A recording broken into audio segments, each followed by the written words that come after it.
Ladies and gentlemen and in-betweeners, I'm your host, Alexander Rodriguez, here for On the Rocks radio show, where celebrities and cocktails mix tonight. If fashion and beauty had a baby, it would be this episode. With designer to the stars and fashion pioneer, so good we have to say his name twice, Marco is here. We have performance artist and drag's baddest bitch, Rhea Litre is in the house. And we have makeup maven and inspirational speaker, Henry Vasquez is here, with my guest co-host for tonight, model and pop culture correspondent. Please don't get us confused again, we do look alike. Stephen Dehler is here, and me, your favorite host with the deepest voice. So raise a glass and let the drinks begin.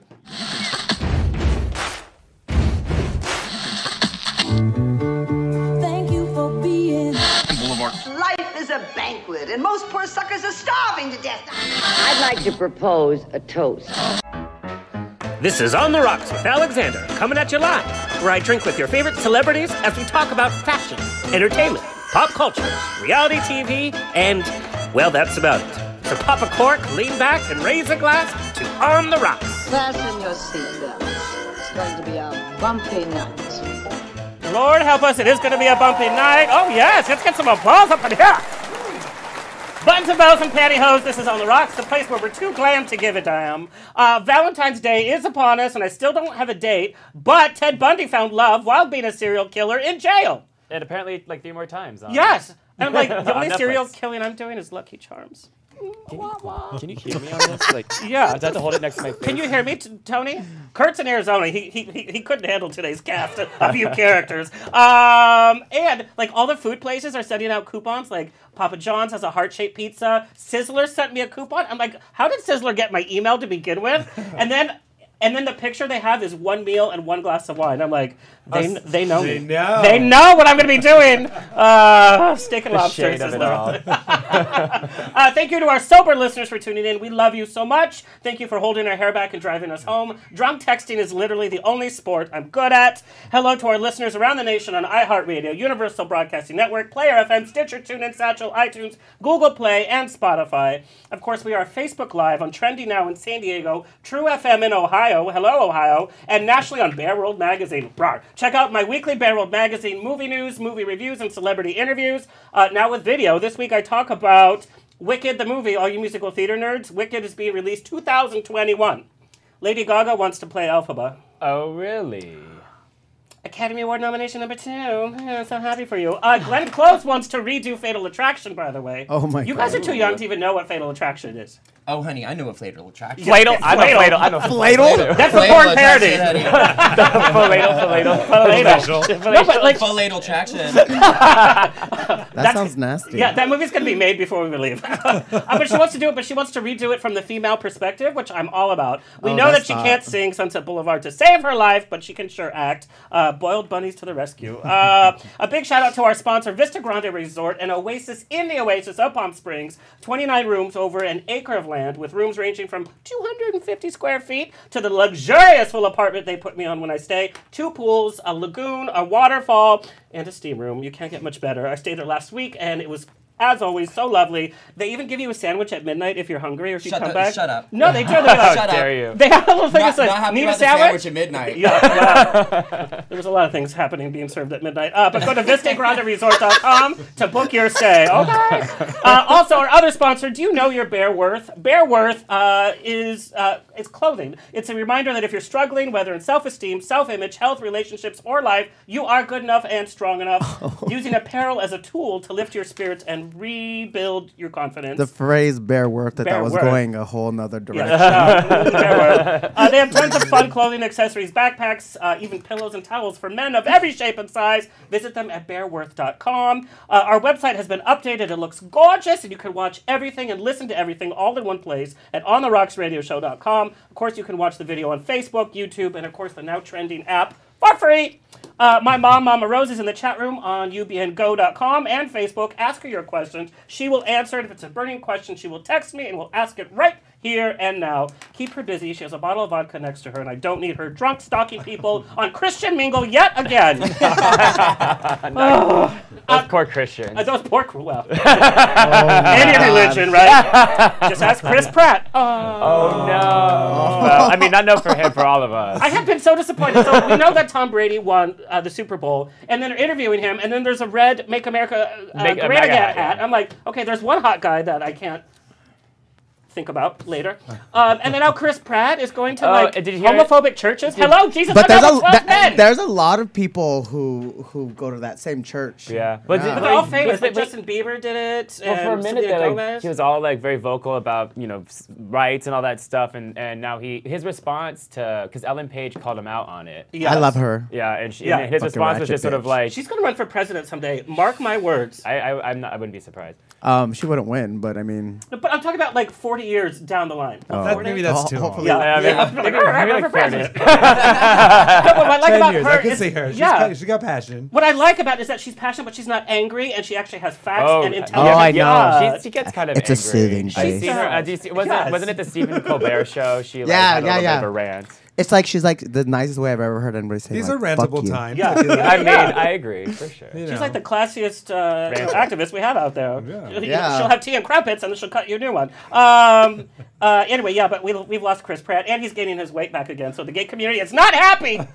I like him. I like a that. dad bod. Me Come too. on, Daddy. Big girls need love too. Bearworth. Okay. Put your belly on my back. I miss Anna Faris with him. That's all I have to say. Oh, I know. It How was classy. It was pretty when they were together. Like Yeah. I was just like, oh. Yeah, so cute. And Anna Faris gave a really nice comment when he announced his engagement, the new one that he's dating, which is a Schwarzenegger, right? I think Yeah. so. Yeah, Yeah. it's like daughter Schwarzenegger. He just wants to be what the about next the Terminator. son, Schwarzenegger? I knew that was good. I knew And she you was never gonna see do him that. with a girl, by the way.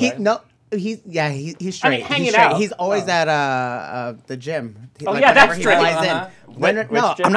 I'm not saying he's not, What, but the he's so 24 hour hot. in West Hollywood? No, Gold's Gym. Where all the Or Joe strippers. Jonas are We're all the trying strippers. Who's Jim? Diana Lynn from Canada says hello. Hello, Diana from Canada. Hello. Come on, Canada. Oh, Canada. All of us just went straight to that. Yeah, it's like I hope you have a guest room. We might all need to move to Canada. I gotta go to Canada. I gotta go to Canada for my first time, and it was crazy because my friend Sandra lives in Canada in Vancouver, and I'm from LA. So like, she just started drinking water from the faucet, and I was freaking out. And she was just Did you like, see all of us recoil? We're like, yeah. Wait, but- I'm confused why you're recoiling. Do you know that Los Angeles is like actually the cleanest? Oh, water? that you've Fake never. news, Then you've fake yeah. news. And first of all, that's barely that happened about fucking 5 years ago that we got our shit together. But 5 years ago is not barely. when you're one of the oldest cities, it kind of is. But Los Angeles one of the but oldest this is cities? besides the point. He's blonde and beautiful. Besides no, but they get their water directly from like their lakes and their rivers, so it's like the clean. I'm just taking Yeah. a shower, just like it was so nice. Girl, you open your mouth in the shower here, it's full chlorine. Yeah, It's like, yeah. Like, it was tasty water. I was just like, but I was scared for And her that's why at their first. mountain men smell so good because they're like bathing in like nature's finest. Arrowhead, huh? Yes. Well, Canada just said that, what was it? They just announced that LGBT rights outrank your religious rights. Yes. That's because they're a hottie prime minister guy. Thank you. All lives matter. Hello to our engineer. So, like we said, Kurt is in Arizona, but Tony, the owner of the station, is here. I hope you do a good job today, Tony. We got good people watching. Yeah. But Kurt texted you a pun. We start the show with a pun. Oh God, I'm sorry. I apologize in advance for this pun. Well, because you this got, is Kurt. Harry? I'm not a pun guy. Yeah, you're not punny at You all. know, it's all in the delivery, so Yeah. no pressure. It's not that the man did not know how to juggle. He just didn't have the balls to do it. all right, Thanks, Mr. Kurt. Bradshaw. So appropriate. That's one of his better ones. So, Yeah, that actually is. I feel like he Googled that one. For us, That wasn't like came from his specifically. arsenal. Yeah, he's like, Gates. Okay, like us on Twitter and Instagram at On The Rocks On Air. Like I said, Facebook, On The Rocks Radio Show. Please share. Yes, please share. Send me an email. Book me for a wedding, funeral, a quinceañera, bris. I don't care. I will be there. Info at ontherocksradioshow.com. Real fast, a big thank you to Hunter's Nightclub, Miss Rusty Waters, for inviting me to kick off Spotlight, which is their version of All Stars in Palm Springs. They asked me to bring the shade, and I did, and I got booed. What did the drag Sometimes you queens? gotta be honest. I was honest. You know? This one queen didn't show up on time, didn't promote, and then didn't give the DJ the music to the DJ in the right format. So I gave her 0. I'm like, you don't respect the competition to win money, then I'm not going to respect you by giving you A score. judgment. You speak your truth. I did. And, well, it was like proud of you. 8 vodkas later too. I'm like, oh my god, it was terrible. My 2 hours. You speak a truth. they have to bring 5 people. They have to show up before 11. They get one drink ticket. You know but they have to share. Like, everybody gets a sip. No, but like it's a Monday night, so if you want to get the gig and you want to be on the stage, honey, you got to pay the price. Yeah. And you know, you got to start somewhere. What better way to cut your teeth in a competition where you're getting critiqued by people from the industry, you know? And you know what? We have to teach them how to do it correctly now. Yeah. But I also think as a part of social media culture is everybody be like, bitch, I got 10,000 followers, bitch. You need to pay me top dollar. I'm like, no, bitch. Yeah. Girl, you barely could put a URL on your story. It's a tiny URL. Yeah. The funniest thing I heard is like, yeah, show your landlord your Instagram and be like, there's my rent. It's not gonna work. Nope. Anyway, but one of the drag queens' mom was there, and she came up to me and said that I was mean. Anyway, a big thank you also to KG 106. I blame you. You're the mother. You taught her how to be late.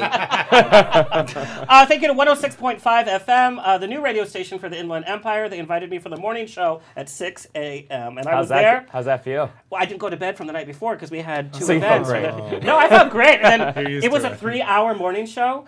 So Wow. like 8:30, I'm like, it was shit. rough, but it was so much fun. Thank you to KG John Taylor. You can listen at the TuneIn app, and I'll be back from time to time to share movie news and celebrity gossip.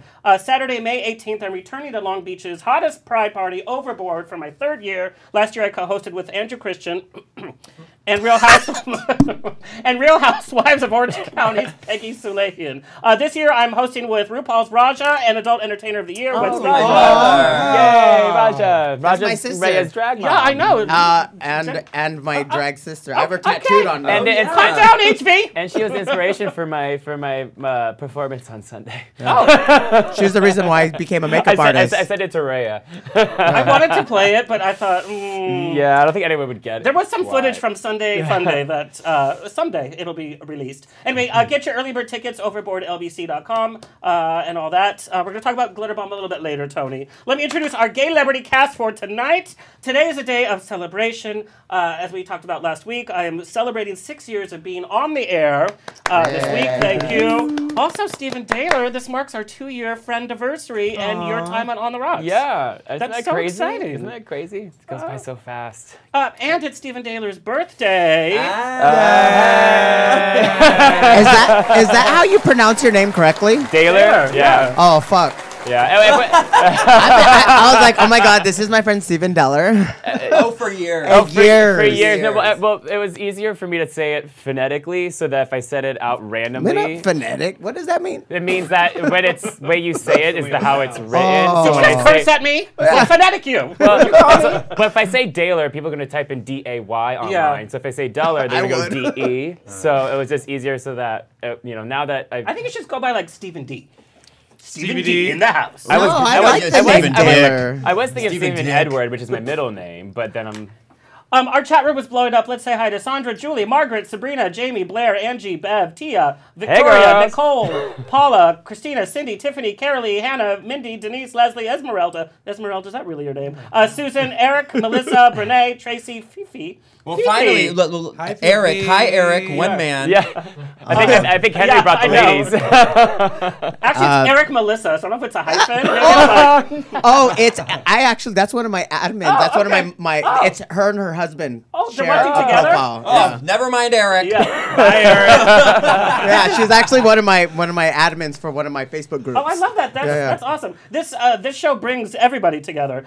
Real fast, Dee, Victoria, Laura, Marissa, Claudia, Joy, Crystal, and the list goes on and on and on. It's like a cast of Melrose Place. I mean, you guys, Beverly Hills 90210 is coming back with the original cast. Oh. Yeah. Well, what are they going to have, kids? Well, I mean, I would- grandkids maybe? Was it going to be like what they did with Melrose Place, where they were like older and then they had like a younger crowd in it, and then it just sort of... Hey, I'm I not don't mad at the know. Will and Grace reboot. I love I it. am. Well, It's that so that good. was... bad. Oh, you can, no, It is awful, except for season your It's episode. amazing. No, Shut the fuck up. That shit's amazing. Season two has been pretty amazing. Season 2 has been great. Yeah, they got back to their roots and just like It is cheesy. You it's guys, like Fuller the script House. is written by Mad Libs. They're like, what should we do in this episode? Let's have Karen sing a show tune while somebody's drinking chocolate milk. Yeah, it's I not mean, making I'll the watch sense. Karen do the anything. fact that you Well, it's because they. it's chocolate Will milk and had Grace. drugs in it. People just want to laugh.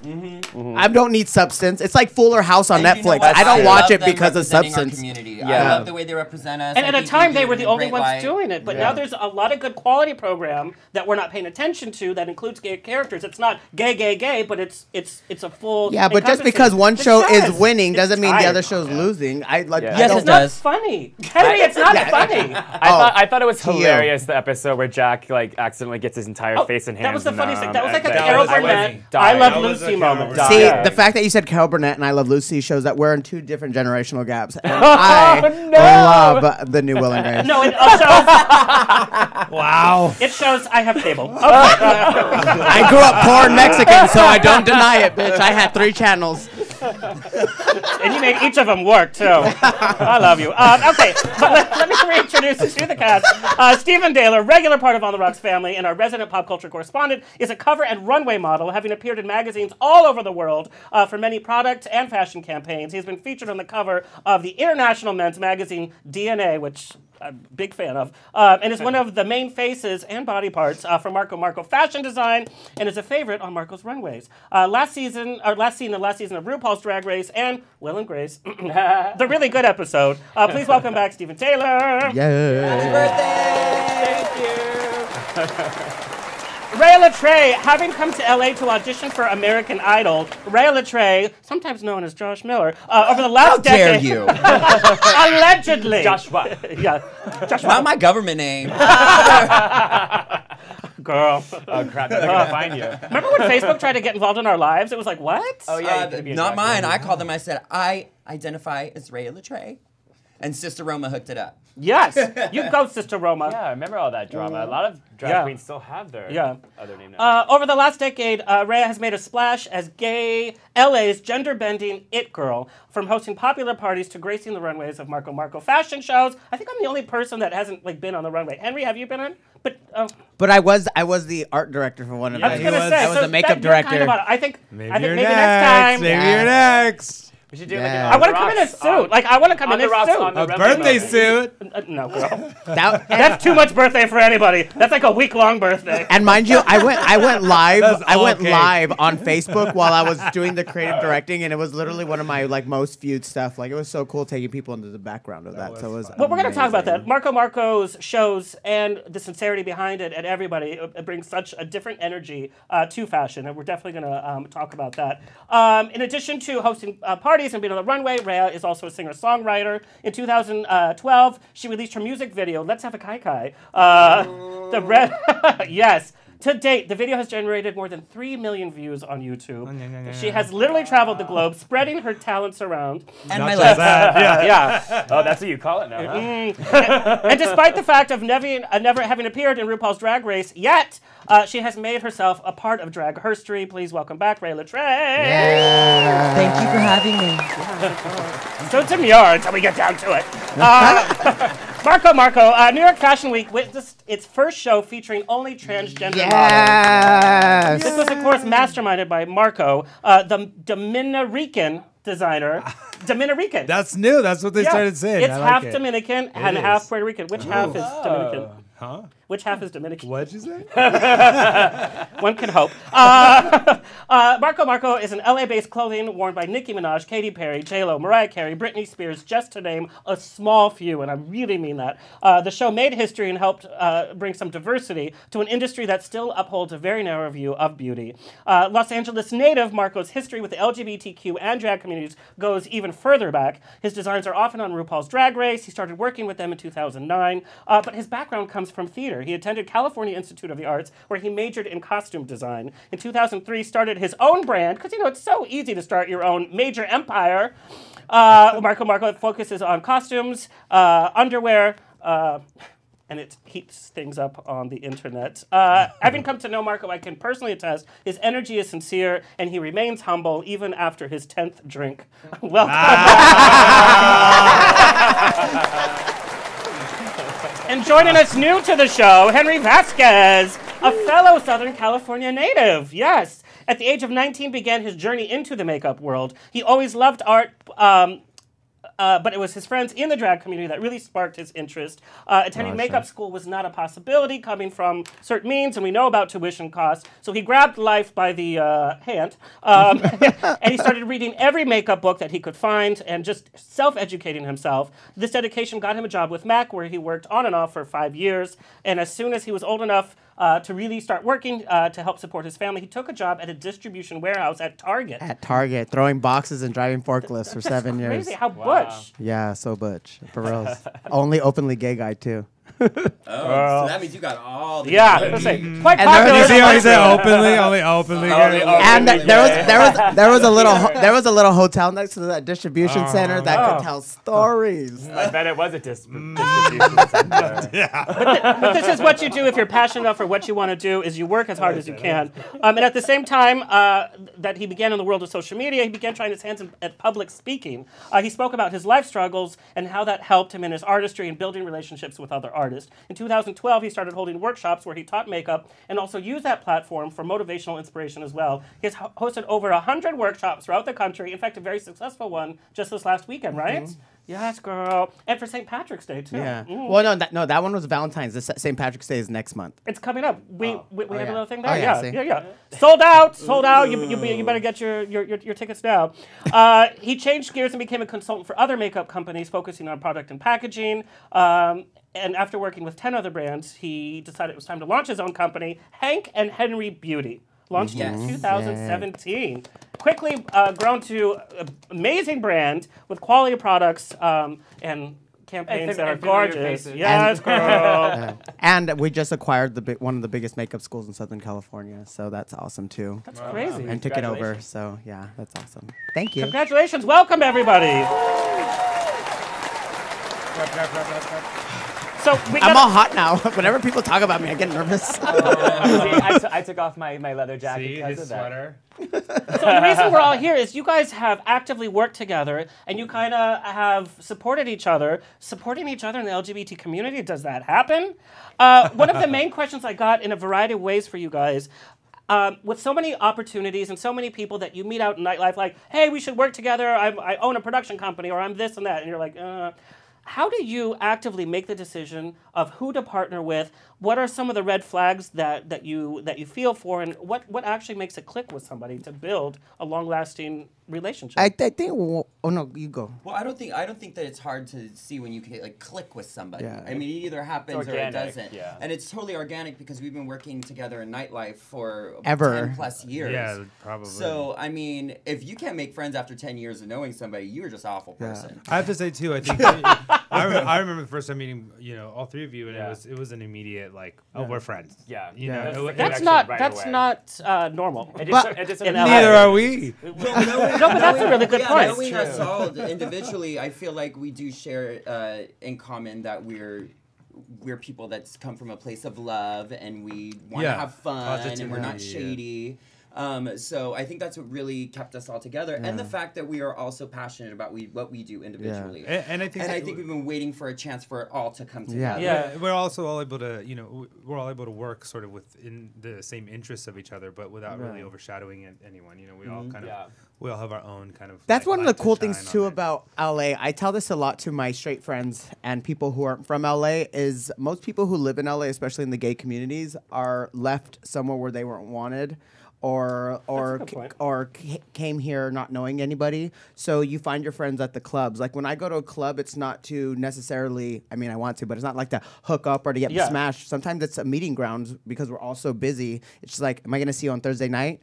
Yeah, it's so different. So we build relationships differently at the club. Exactly, it really is. Yeah. But that's also very dangerous. We've all seen people that come to town and they're like, oh, I'm going to be doing this and that. And they get so consumed by the nightlife. They get involved in things that they shouldn't be. And they don't work hard enough when they should be. And then they really succumb to a false idea that nightlife makes you famous overnight, that it solidifies who you are as a person. Well, the difference is, I think with those people, those are the type of people that they don't actually get really sincere relationships, and you can tell that their eye is just on working their way up and getting to the top by any means necessary. Whereas like when all of us met each other in our respective ways, it just was sort of like, I wasn't like, I was like, I'm not using you to get to that. Yeah. I'm not using you to get to that. It was more of like, oh my God, I think this would be amazing. Would you like it was more like a beneficial thing more of a for collaboration. And you know what's cool? Those are just the pitfalls. Those are just the pitfalls of going in this path. You know, I think any avenue you choose to pursue your goals, you're gonna have these places where this might be an interesting road, but you could tip off in the wrong direction. And it's really cool because oh shit, my seat went down. When I'm warning you, on the rocks, pecs on the pound. So I've known Rhea for like over a decade, but when I started getting close in our kind of circle of friends, one really cool thing was like Marco was already starting to do stuff with Nicki Minaj. She was already more established, but then you had somebody like me who just moved to LA to start doing makeup from Riverside, which isn't that far. So we always had this cool group of very successful to still, on that struggle bus. And I think that's also very healthy, is because everybody supported each other, but checked us. You know what I mean? Like we had a very healthy group of crazy friends. What inspires you? And I'm like, my friends inspire me. Yeah. Like the people around me are doing so many things. They're like on the top of their game, and they're like killing their product, whatever it is that they're doing. Like it inspires me to do more. And I think the strength comes in numbers. And I think that if we all like get together and work on a project, or if we all to get together and do anything, it's just going to be magical. Yeah. Well, and you can learn from other people no matter what. Like if you're dressing Nicki Minaj, you can still learn from somebody that is fresh into the industry that might have some different ideas. I think more often than not, that's where the freshest stuff comes from.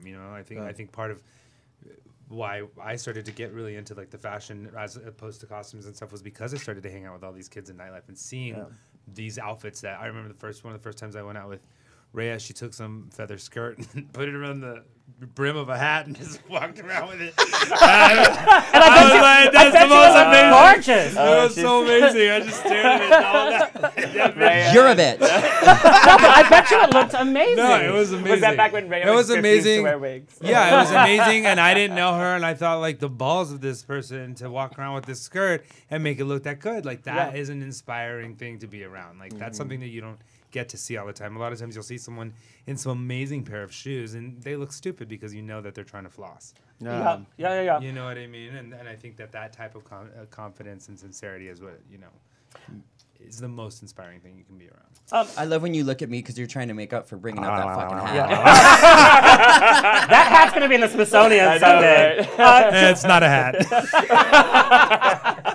Julie Angelina is watching us from Australia, you guys. Yanira from Kentucky says... Aussie. Oi, oi, oi. Oi. Yes. Nice, very nice. Yanira says, you go, Papa Owl.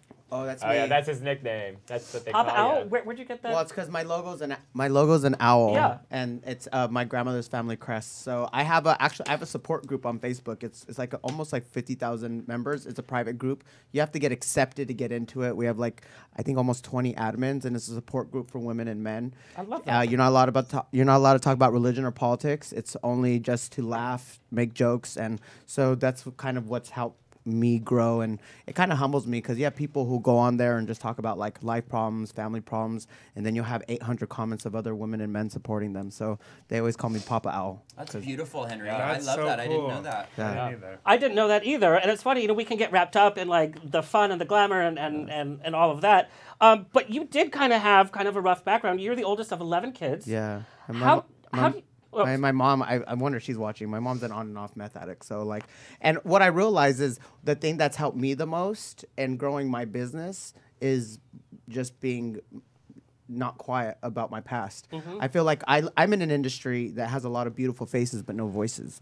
Smoke and mirrors. And so for me, it's actually helped me because I go live at least a couple times a week, and there's sometimes I'll be fucking crying on there because I just miss my mom. So it's that kind of connection that I built with my followers that they've been my ride or dies. So I call them we're like the night owls. So they call me Papa Owl. Which is my favorite product on Hank and Henry. It's the black lip product, the lip liquid product. lipstick. Ooh, honey, I use it on everything. I use it on my lips. I use it on my lip.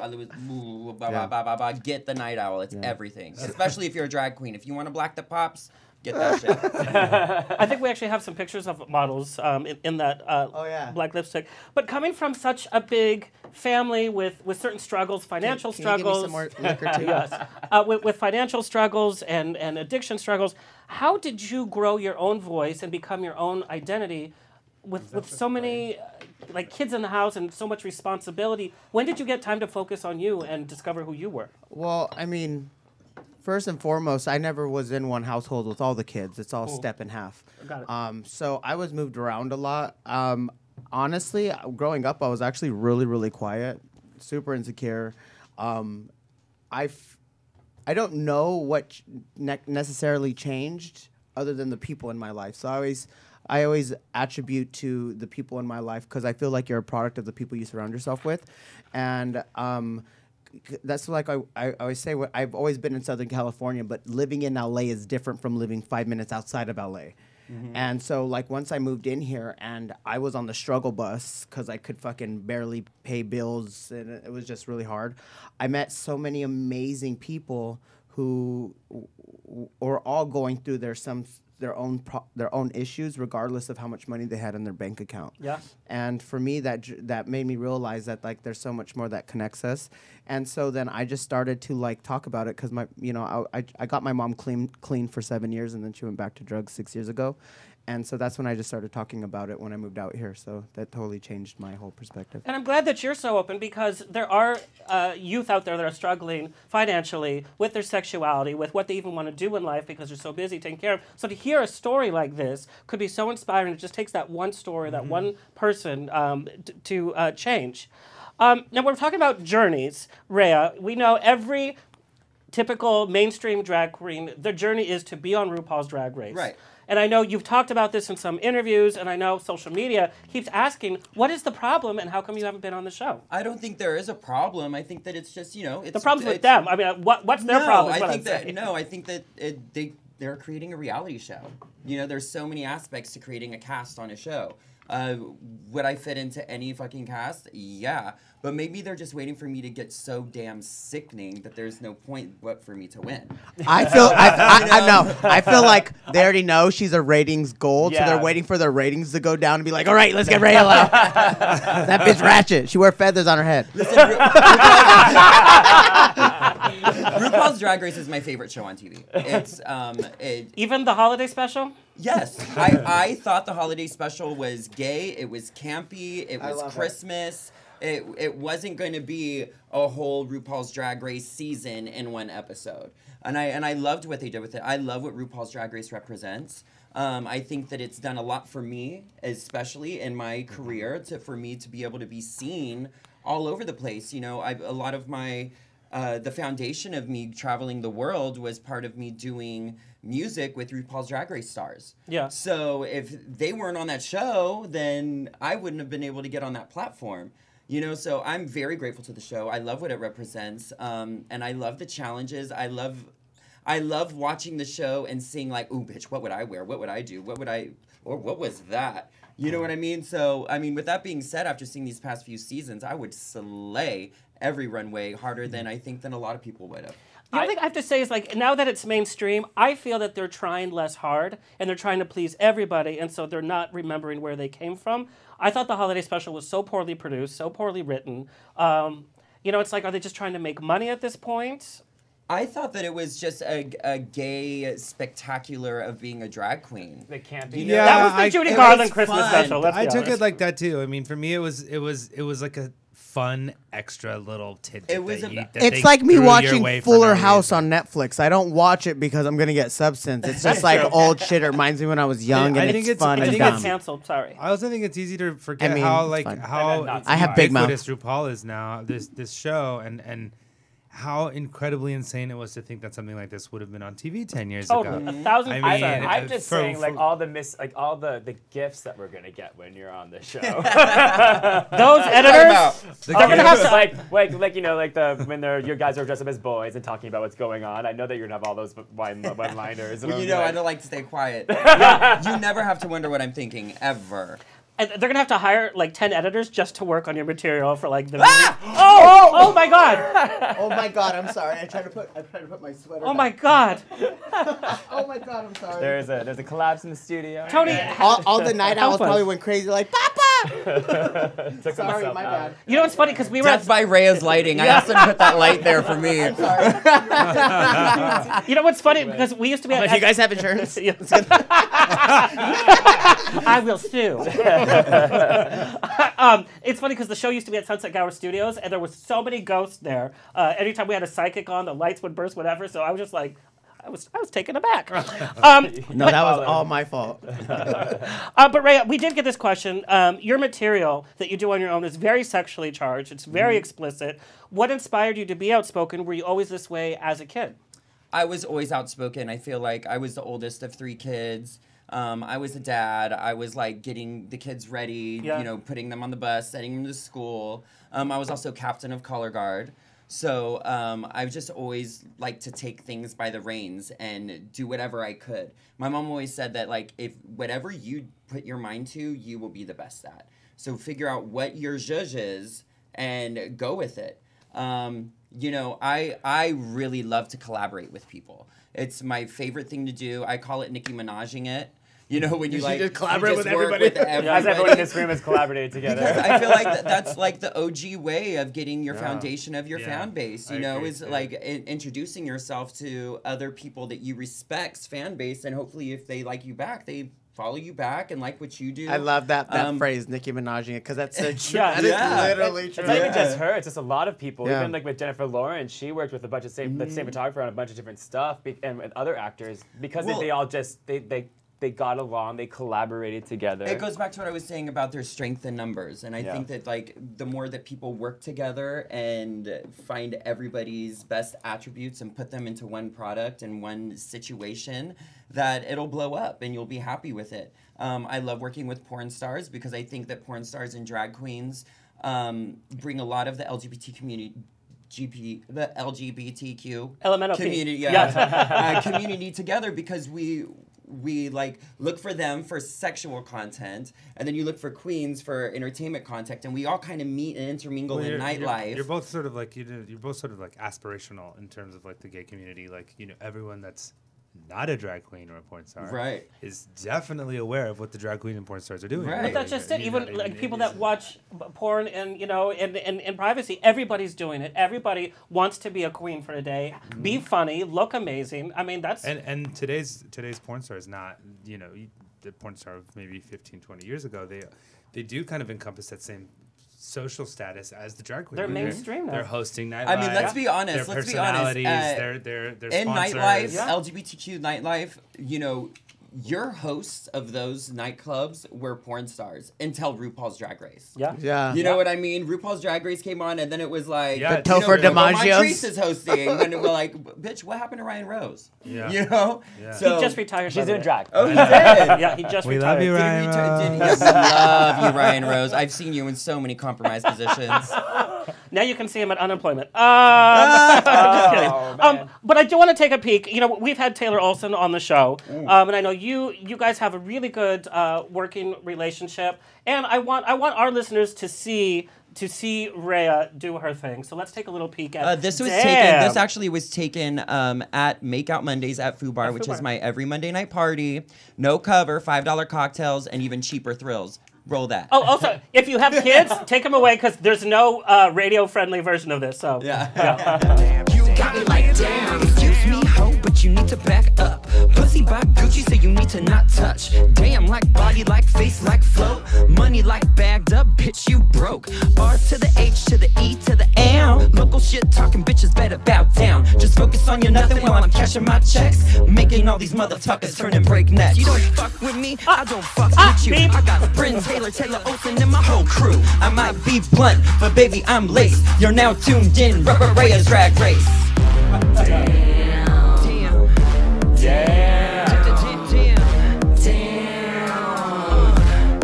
You got me like damn, daddy. Damn.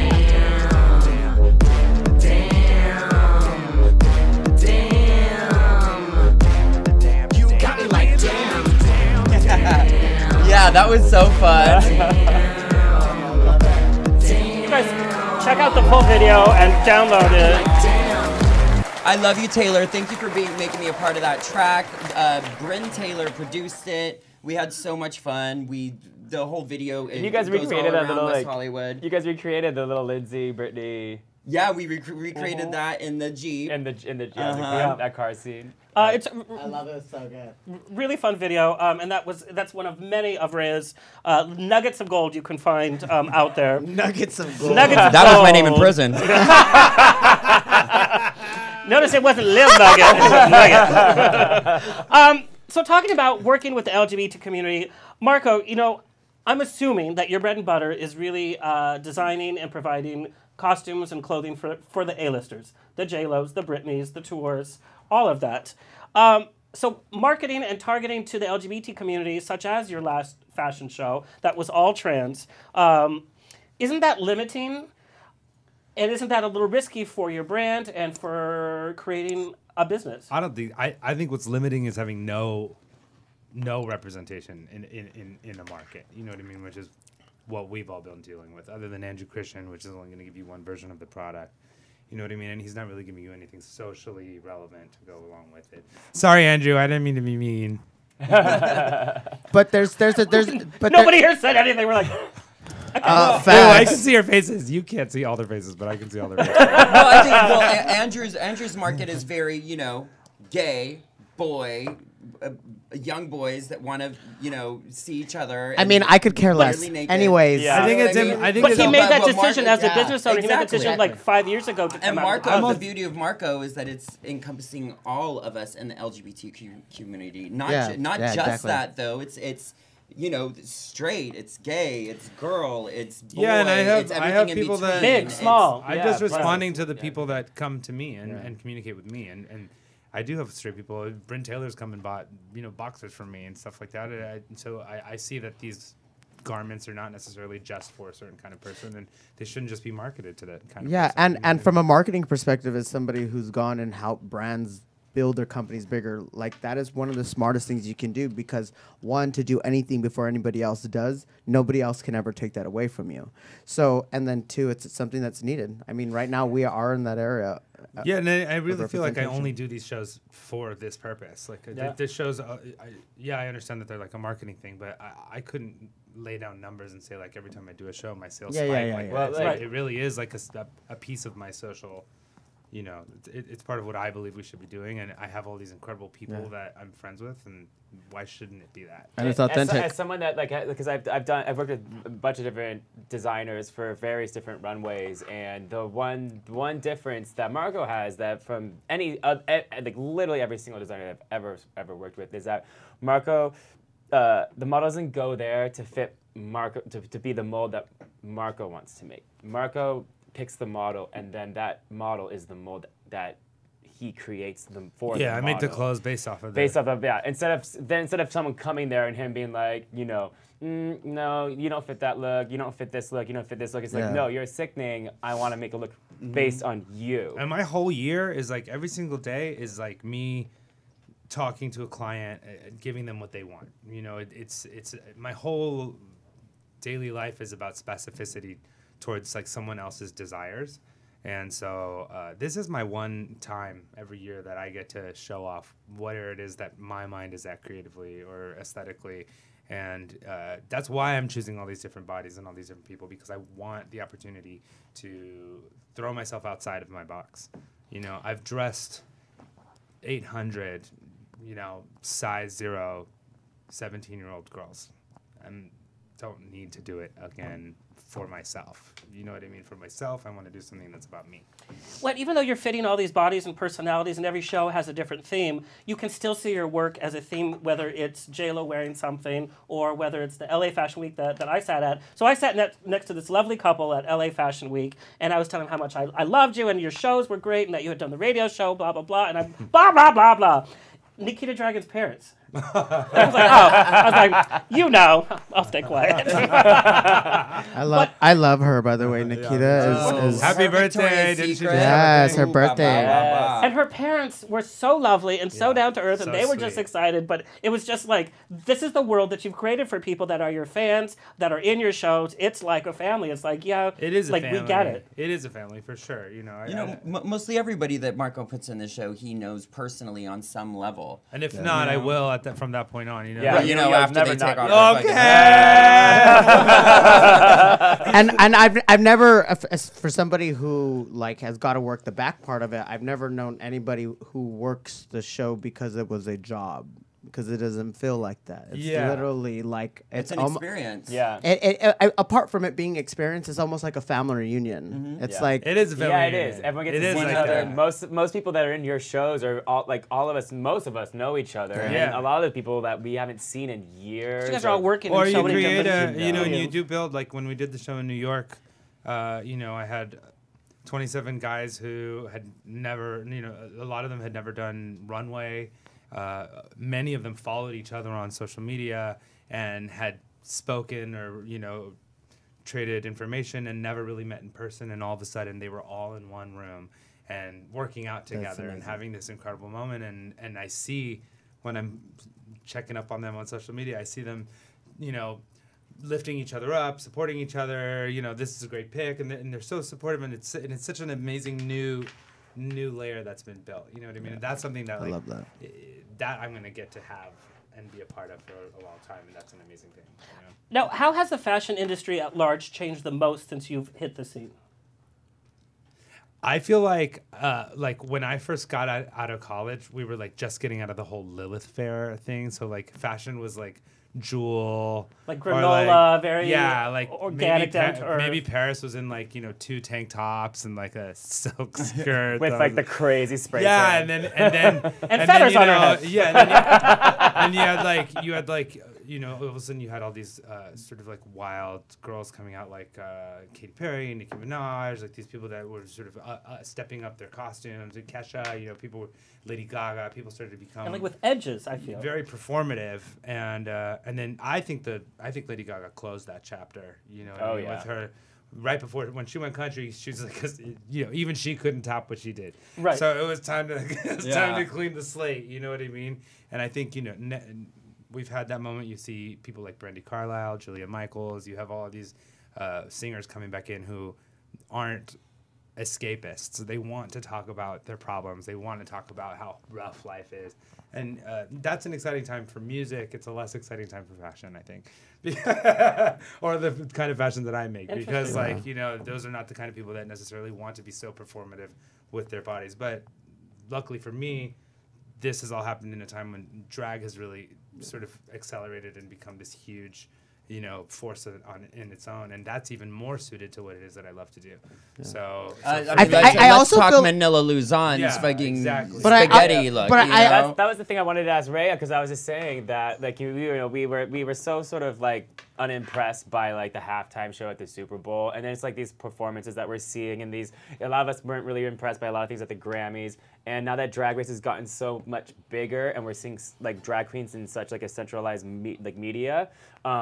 Do you think that because of seeing what the drag queens with production can produce now, it's sort of made it more difficult now? Oh, honey, all you people, A-listers out there, you coming out with your music videos, step your pussy up. Step it up, because us queens are coming for you hard. It's true. And you know what? It's so true. But but I also think everything recycles. Like everything goes in a loop, and I feel like that whole era of the super performative artists, I feel like it's slowly sneaking its way back. It is, but it's. Unless you're Cardi B in that fucking. Damn. Honey, her looks right now, I can't even have. I just thank you, Cardi, for carrying the torch while the rest of us take a break. I tweeted at the beginning of the Grammys. I was like, I like how the first 3 seconds of Cardi B's performance was better than the entire halftime. Yeah, well, look at the 3 biggest. I just saw a GIF of it, and I think it was amazing. the 3 biggest people in fucking the industry right now are still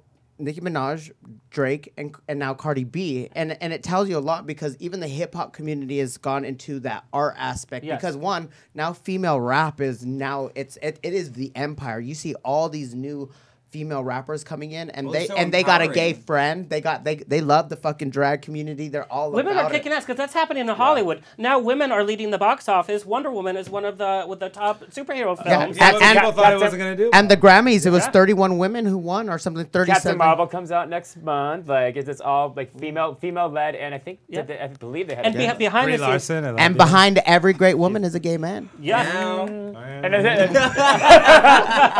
literally all of us just make noise. yeah. And now for cat noises. Marco, I want to take a look at the finale of New York Fashion Week. When she forced me to walk with her. You are so shy. I am shy. But it's like for real. It's not But like, you- oh, I'm it's so like shy. actually a thing. You know It what's is. actually funny though? I've He's been shy hiding for except when it pictures. comes to his product because how I met Marco was in Vegas and was at a pool party and he like literally just I'm walking past like a hotel room and like the downstairs area and he just runs out and he's just like, you need to try on this pair of underwear with me and I'm like, I mean, was I right? He was right. He got me in the underwear, and then the rest is her history. But I think that he was trying to open the door to something else. Okay. he's saying Two shy, but then bottoms he's don't make not- a right. No, I'm not As like if. I'm not shy. I'm not shy, but I am shy in like a group of people. Like, Well, there's that I'm not shy. shy. I have no problem going up to anybody and talking to them, and I will be friends with that person if that's what I have in mind or that's what my plan is. But if you put me like on the stage and I know that there's a camera and all these people are watching, then I'm gonna shut down. Like, Well, let's take a peek about this show that went viral past the fashion world in so many different areas of talk. Let's take a peek at the end. Can I get more to drink? Yeah, of course you can.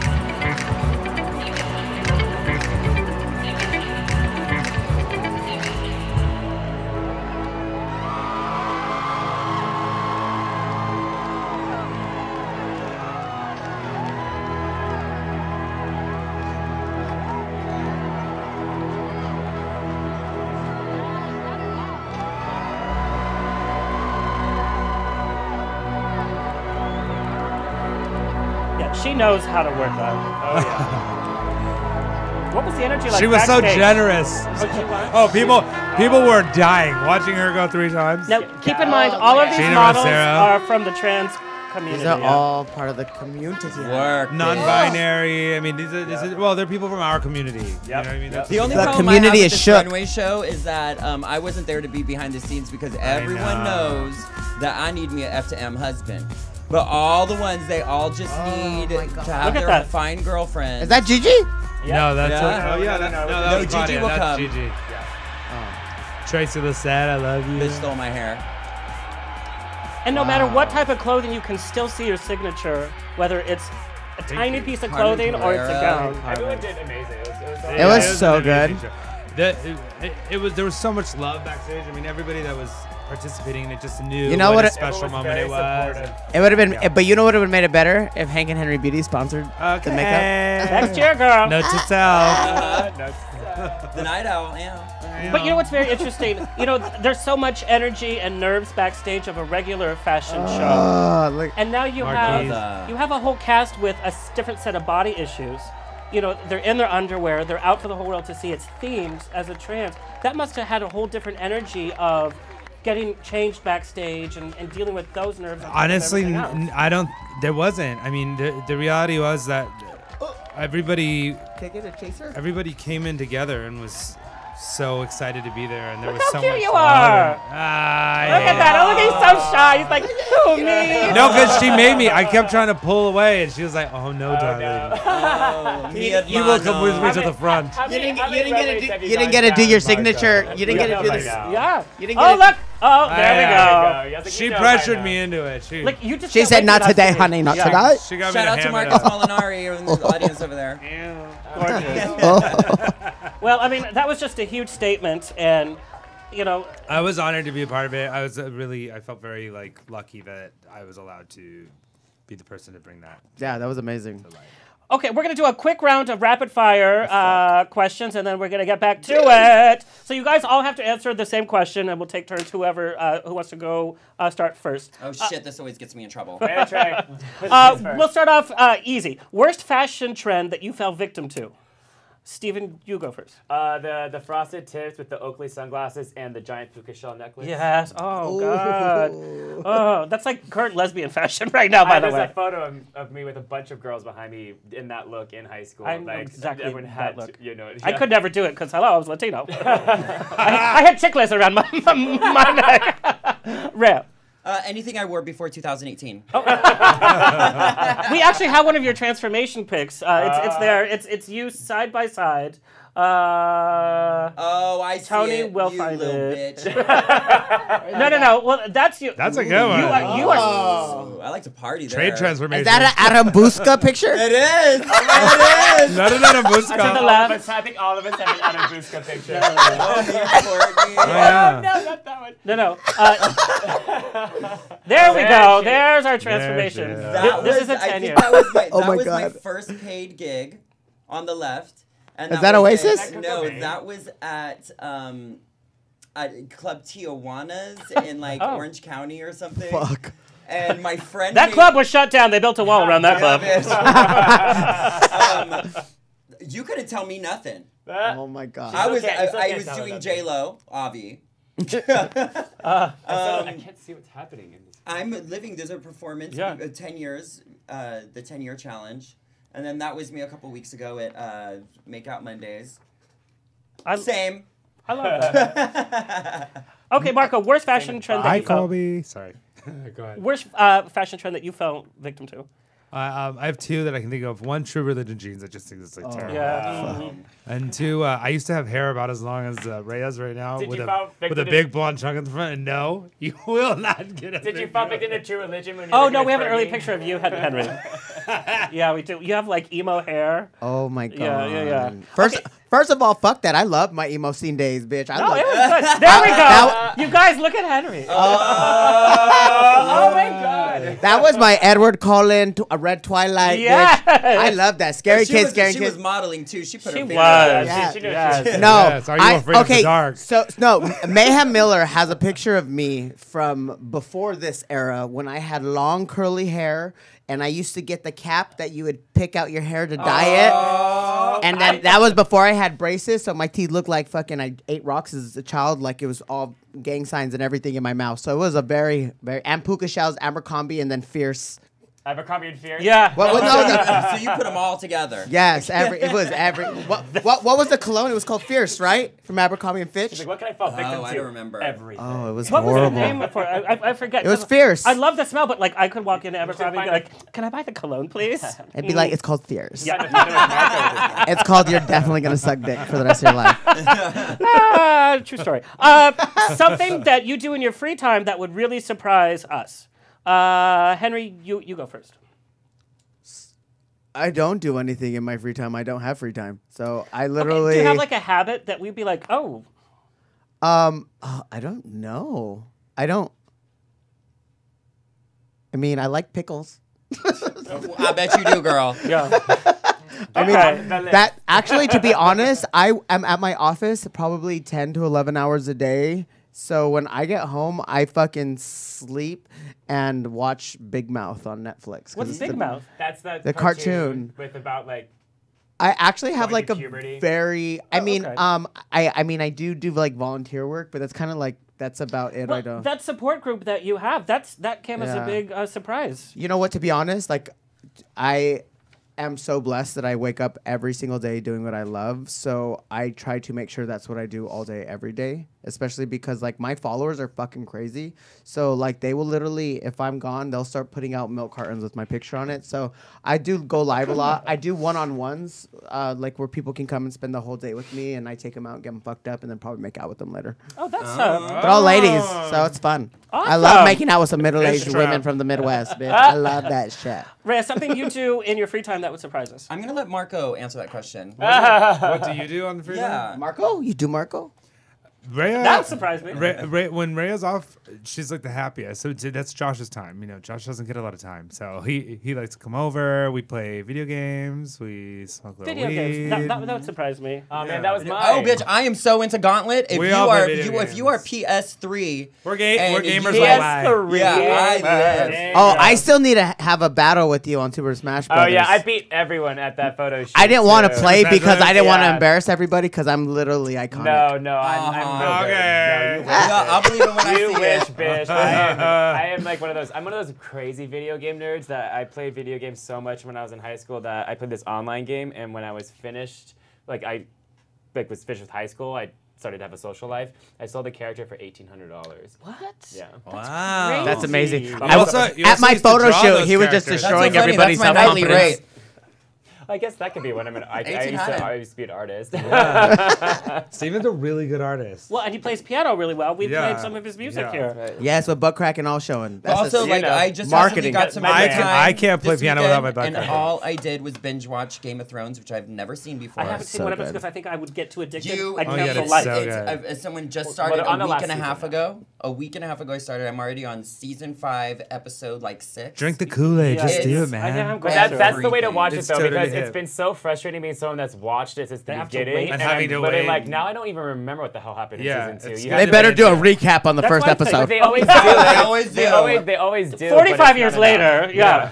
But I'm going to start watching Game of Thrones because they just announced the new Star Wars project is by the showrunners of Game of Thrones, and it's a trilogy that has nothing to do with the Skywalker family. Well, the head And it's of the Game of Thrones people. like head of HBO, because that's what Game of Thrones is on, right? He watched all the episodes of the final season. They hadn't added all the CGI to it yet, and he said every single episode, not even having the CGI in it yet, feels like watching like a full motion picture movie. Basically, That's that's why gonna be so it's cool. taken 2 years to create. I'm because- excited. I'm gonna be putting This on my. rapid fires are going very rapid, by the way. Sorry. And Sharon Bernhard, we got your question. We are going to ask that later on in the show, so hang tight. A celebrity you'd go straight for? Celebrity I go straight for. I mean, everyone knows the answer to that one. Britney Spears. But you wouldn't want to, like, I couldn't see you going straight. I could see you, like, singing I with guess her. that's true. She probably would be. But my if you're best friend. going If I was straight, that's going the aspect of like that your ideal woman. Like, who would you physically Have that sex you? with? Yes, yeah. Oh, that's a hard one. Britney Spears. Because I'm a gold star. I've never been with a girl. Oh, I'm not good at this one. Okay. Cheryl Cole. Cheryl Cole from the UK. She's everything. I just performed her song last night, "Sexy Than a Mother," and she makes me feel really sexy. Also, Jennifer Lopez. Don't even get me started. Whatever fountain of youth she's drinking from. It's crazy. Ooh, honey. Because she looks like she's not being pulled. She's not being. But I wouldn't want to have sex with Yes, Jennifer she Lopez. That's what I is. mean. She's just That's- so but it's like not obvious. goddess. But I would fuck Cheryl Cole's brains out. Okay, so that's yours. Emma Stone. What? Yeah. Oh, okay. Fish eyes? Yeah, I love her. Her eyes are always watery. It's like, Obsessed. what are you upset about? You're rich. He likes it when they I cry. Right next to my pocket. Really? Yeah, I love a fake redhead, dark auburn red. Every model in town's gonna dye their hair red It's my tomorrow. '90s Shirley Manson. I think Yeah. if I had to say my Shirley high school Manson, celebrity, I it'd be can see. Alessandra Yeah. Ambrosio. She was my high school crush. Okay. Yeah, Shirley okay. Manson, Kate Bush. Nicki Minaj. I would dive my face full in. Marco and has all dressed her. oh, I don't care. All No the camera. fake, all the real, anything. I don't give a fuck. I lick that booty Even hole the fake clean. personality? Okay. Shut the fuck up. Stop what you're judging.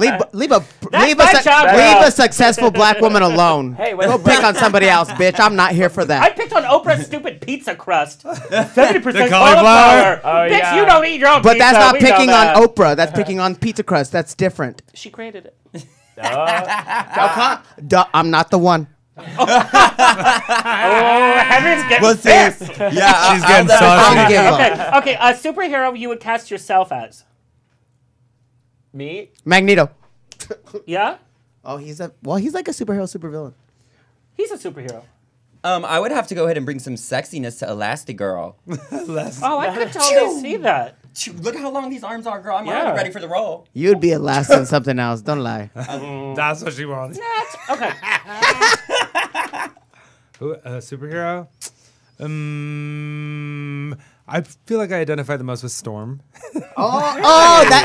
That's. Calmate. I love that. What would be I your love- favorite weather to? I mean, Michael. What's his name? Mike Morales? Is that his name? Mm-hmm. The new Spider Boy. He's There's so many Spider-Man and Supermans and Batmans, I've lost track. Yeah, Morales isn't new. It's just but he's a Spider-Man from another. He's half Puerto Rican, so I'll go with that. Oh, you're half Puerto Rican. For me, I would say Gambit. Oh, but you would also totally make a good Bobby Drake Iceman, who is also gay in the new comics. Iceman, yeah, he's the I only could see openly that. gay X-Men. Channing Tatum is playing Gambit in the film. He has my career way before I even have one. I don't know if I like that though, because I feel like Gambit was a lot more scruffier, edgier, leaner in the face, and skinny. But he had like the Bobby hair. Gambit, fine. Basically, I look like Gambit right now without the hair. Hey, the way diversity is going, I'm gonna play Gambit before either one of you bitches does. Oh no! You know how they do Black Panther? I want Brown Armadillo, and I play like the Latino superhero. I will draw that character. Watch me finally walk a runway, and it's Brown Armadillo, and it's come out like with a shell. And you can't even see Brown my Armadillo, face. stunning. It's just my eyes. It's gonna be like the Christmas Armadillo from Friends. Yes. And you know all the mechs would be like, it's a brown penguin. Okay, Henry, I want to talk about starting your business, 2017. Number one, the title. Hank and Henry? Yeah.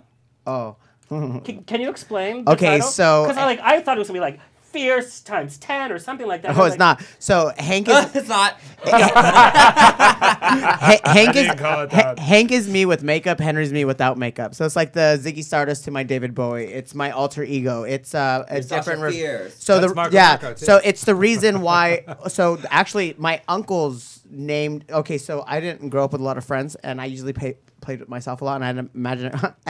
Same. You cut before we haven't had to do anything. I had an imaginary friend that I always used to play with, and then my uncles one day were like, "What are you doing?" I was like, "I'm playing with my imaginary friend," and they're like, "Oh, what's his name?" And I'm like, "He doesn't have one," and they're like, "Why?" And I'm all, "'Cause he don't deserve one. He's just my friend." And so they started calling him Hank, which is the nickname for Henry. Right. And so all my childhood, people would be like, my grandma would, because my grandmother raised me, and she'd be like, "Where's Henry?" And be like, "Oh, he's outside with Hank," which meant code word like, "Oh, he's playing with his imaginary friend outside." And so and as I grew older, I would start naming stuffed animals Hank. I would do this, and then when this is part of your life. So when I started wearing makeup, everybody, because when I'm just Henry, I feel like I'm very funny. I'm goofy. Like I like talking shit. Like I don't care. But when I do makeup, I feel like fierce, and I just feel like a totally different person, and I give a different aura out. So people used to say like, "You're so different," and they're like, "It's like you're another person." I'm like, "Oh, that's Hank," and then it just stuck with me. Do you know what I love about that story? Not only is like you've encapsulated this person to be your success today, like you are this duality, but I love that your family didn't say there's no such thing as an imaginary friend. They're like, okay. Yeah. No. Well, you know, it's a. Oh my God! If my grandma watches this, she's gonna hate me for saying this. So like my grandfather was pretty much atheist, and my grandmother's really hard religious, and so I feel like that duality was actually a really good balance for raising me. And with my mom and dad both going to, my dad's like my best friend now, but when my brother died, he's my only brother that's from my same mom, same dad. He died of SIDS, where you just fall asleep and don't wake up. When I was 2, he was 7 months, and my parents both went to drugs. And I at first lived with my mom's mother, who used to like lock me in a room. It was like it's a very like dramatic shit. But when I went to finally go live with my dad's mother, my grandmother, the one who my owl's for, my grandfather who taught me all my best lessons, they already said like to all my huge Mexican family, like, he's already been through enough. We're not gonna give him more to go through. Whoever he decides to be or is, we're just gonna love it. And that's how my family's always been. My family is so loving. And I will say one thing, as a gay person in the gay community in Los Angeles, I am so blessed to have 110% support from my family. And when you meet people out here who run away from being kicked out of their homes, you really learn to respect that. Mm-hmm. Well, and when we spend time in West Hollywood, sometimes it's easy to be caught in a bubble because we can go to a gay club, we can make out with a person in public, and we can say, hey girl, up and down the street. We forget that there's a whole other world out there that people are listening to all of your messages, but they're not able to live that for them right now because it's not safe. Yeah. So I love that. And I wanted to talk to you about your duality from your feminine side to your masculine side. Do you think mainstream is grabbing onto this idea? We're seeing more men in movies be sensitive and crying. We're seeing more about how men feel. Do you think this duality is being more celebrated? Well, I just think, I feel like everybody here can attest to that, like where people are now more open. I'd say the same thing about school. I don't think school's an education. I think it's an indoctrination. We live in a society that tells you how you need to be. The fact that when you're born, pink means girl, blue means boy, is literally saying who you should be from the get-go, how you should act, how you should feel, what you should think. So we're now in a place where social media gives platforms to people who would no longer have them. That's why nobody gives a fuck about a fucking Dior ad with Charlize Theron, because they can get more money as a company from a Patrick Starr because you can see the analytics. So now we have voices, we have money and power, and it's true. It's the aesthetic of everything is you once you find the power, you use your voice, and it's just so beautiful to see that now people can be more sensitive when you're just being human. Well, and like you're being open about some of the struggles you've had from family. You know, I come from a very Latino family. If you were depressed, you didn't talk about it. If you had any other issues, if you were gay, you just didn't talk about it. You didn't talk about your My feelings. grandfather outed me. Really? Yes, he said, when I was like 11, 12, he's like, you're gay. And I was like, You're like, how dare you? And he was just like, but also not surprising. Facts. Grabbing your gay pearls. And he's all, you call your body pillow that you sleep with at night. Steven was actually my first boy crush. See? So I used to call him my all body comes pillow full Steven. circle. And I'm like, oh. And so, but he didn't care. He was just like, I just want you to know, like, that's fine. Just don't come later saying we didn't love you. Oh. So he's like, nobody cares. And he's like, you already have 3 lesbian aunts. And I'm all, what? He's all, they have mullets and flannels you didn't know? And I'm all, oh my God. Well, and I know, Rhea, you've dealt with some of this having to be outside the bubble. You have literally traveled around the world. You performed, and you've been to Dubai, which we know it's not, even though we know that they love like the drag culture and the gay culture, but you can't openly say it because you could literally lose your life. Yeah. Right. And I know it's changed about some of the ways you can perform or interact with your fans. Can you talk a little bit about that? The Dubai experience, I mean, it was exactly what it was. I was booked to do an underground Andrew Christian gig because they can't like really publicly promote anything LGBT related. And I got there and there was the morality police banging, you know, at the door. You know, the promoters tried to keep me in drag. Thank God my boyfriend at the time was with me because he was like, get out of drag. And so I got out of drag. I still did my performance. And I mean, it was fine. You know what? Bucket list. I performed in Dubai. But there's that I don't need fear, to go though, back right? there. I was terrified. Most, if not all drag queens perform out of drag when they go to Dubai, right? Yeah, well, and then also Dubai's the safest place of all the places out there because Dubai's the only emirate that has no money from oil, so they get most of their money from tourism. So they have to be a little bit lenient. But if you were to go to Abu Dhabi, that's where all they stash all their Abu Dhabi, if you go to Tennessee, I mean, let's be honest. It's the same shit. We're talking about Abu Dhabi like it's some like the concepts that they have there are not at so all. crazy and so out of this world. We can't imagine it because we live here. Well, and I just and did we're around Pride each last other, year but, I mean, in Birmingham, Alabama. You know, which was like nuts for me. I didn't know that LGBT does not even have like explicit rights within this country. I mean, certain states, but certain we're one of the most far right leaning countries. Certain states it's still illegal to, you know what I mean? Like, well, and that's a good point. I did out at the fair in New Mexico, Albuquerque, and there's like 5 gay clubs there. I thought, we were in the regular fair parade and we were on the Pride. We had people booing us. We had little kids looking at their parents and then doing this to us, calling us that we're going to die and all that. I'm like, I had never experienced You go ask where the closest gay bar is at the gas station in Tulsa and see what kind of reaction you get. It will be scarier than anywhere else. Well, they'll fool around with you and then beat the crap out of you. They get a lot of confidence from being in this Trump's America thing. And, one of my biggest problems with the entertainment industry is that, we have, I have this friend that I've had for 15 years. His name is Ricky Rebel, and I've had him forever. We all know and about I saw what he did at the Grammys. He took my last Facebook post is about exactly him. It's his Trump supporting whatever. Like that's a grab. I feel like it's a grab. He was on the show and the only reason why I have such a problem with it because I feel like as an LGBT person on that level and you're on a red carpet at the Grammys and you're expressing who you are as a person, expressing who who your community is, because let's be real, you are always representing your community when you're out at these events, whether you're a Trump supporter or not. And you know, all of the things that Trump stands for and everything that he's come for within our community, I just feel like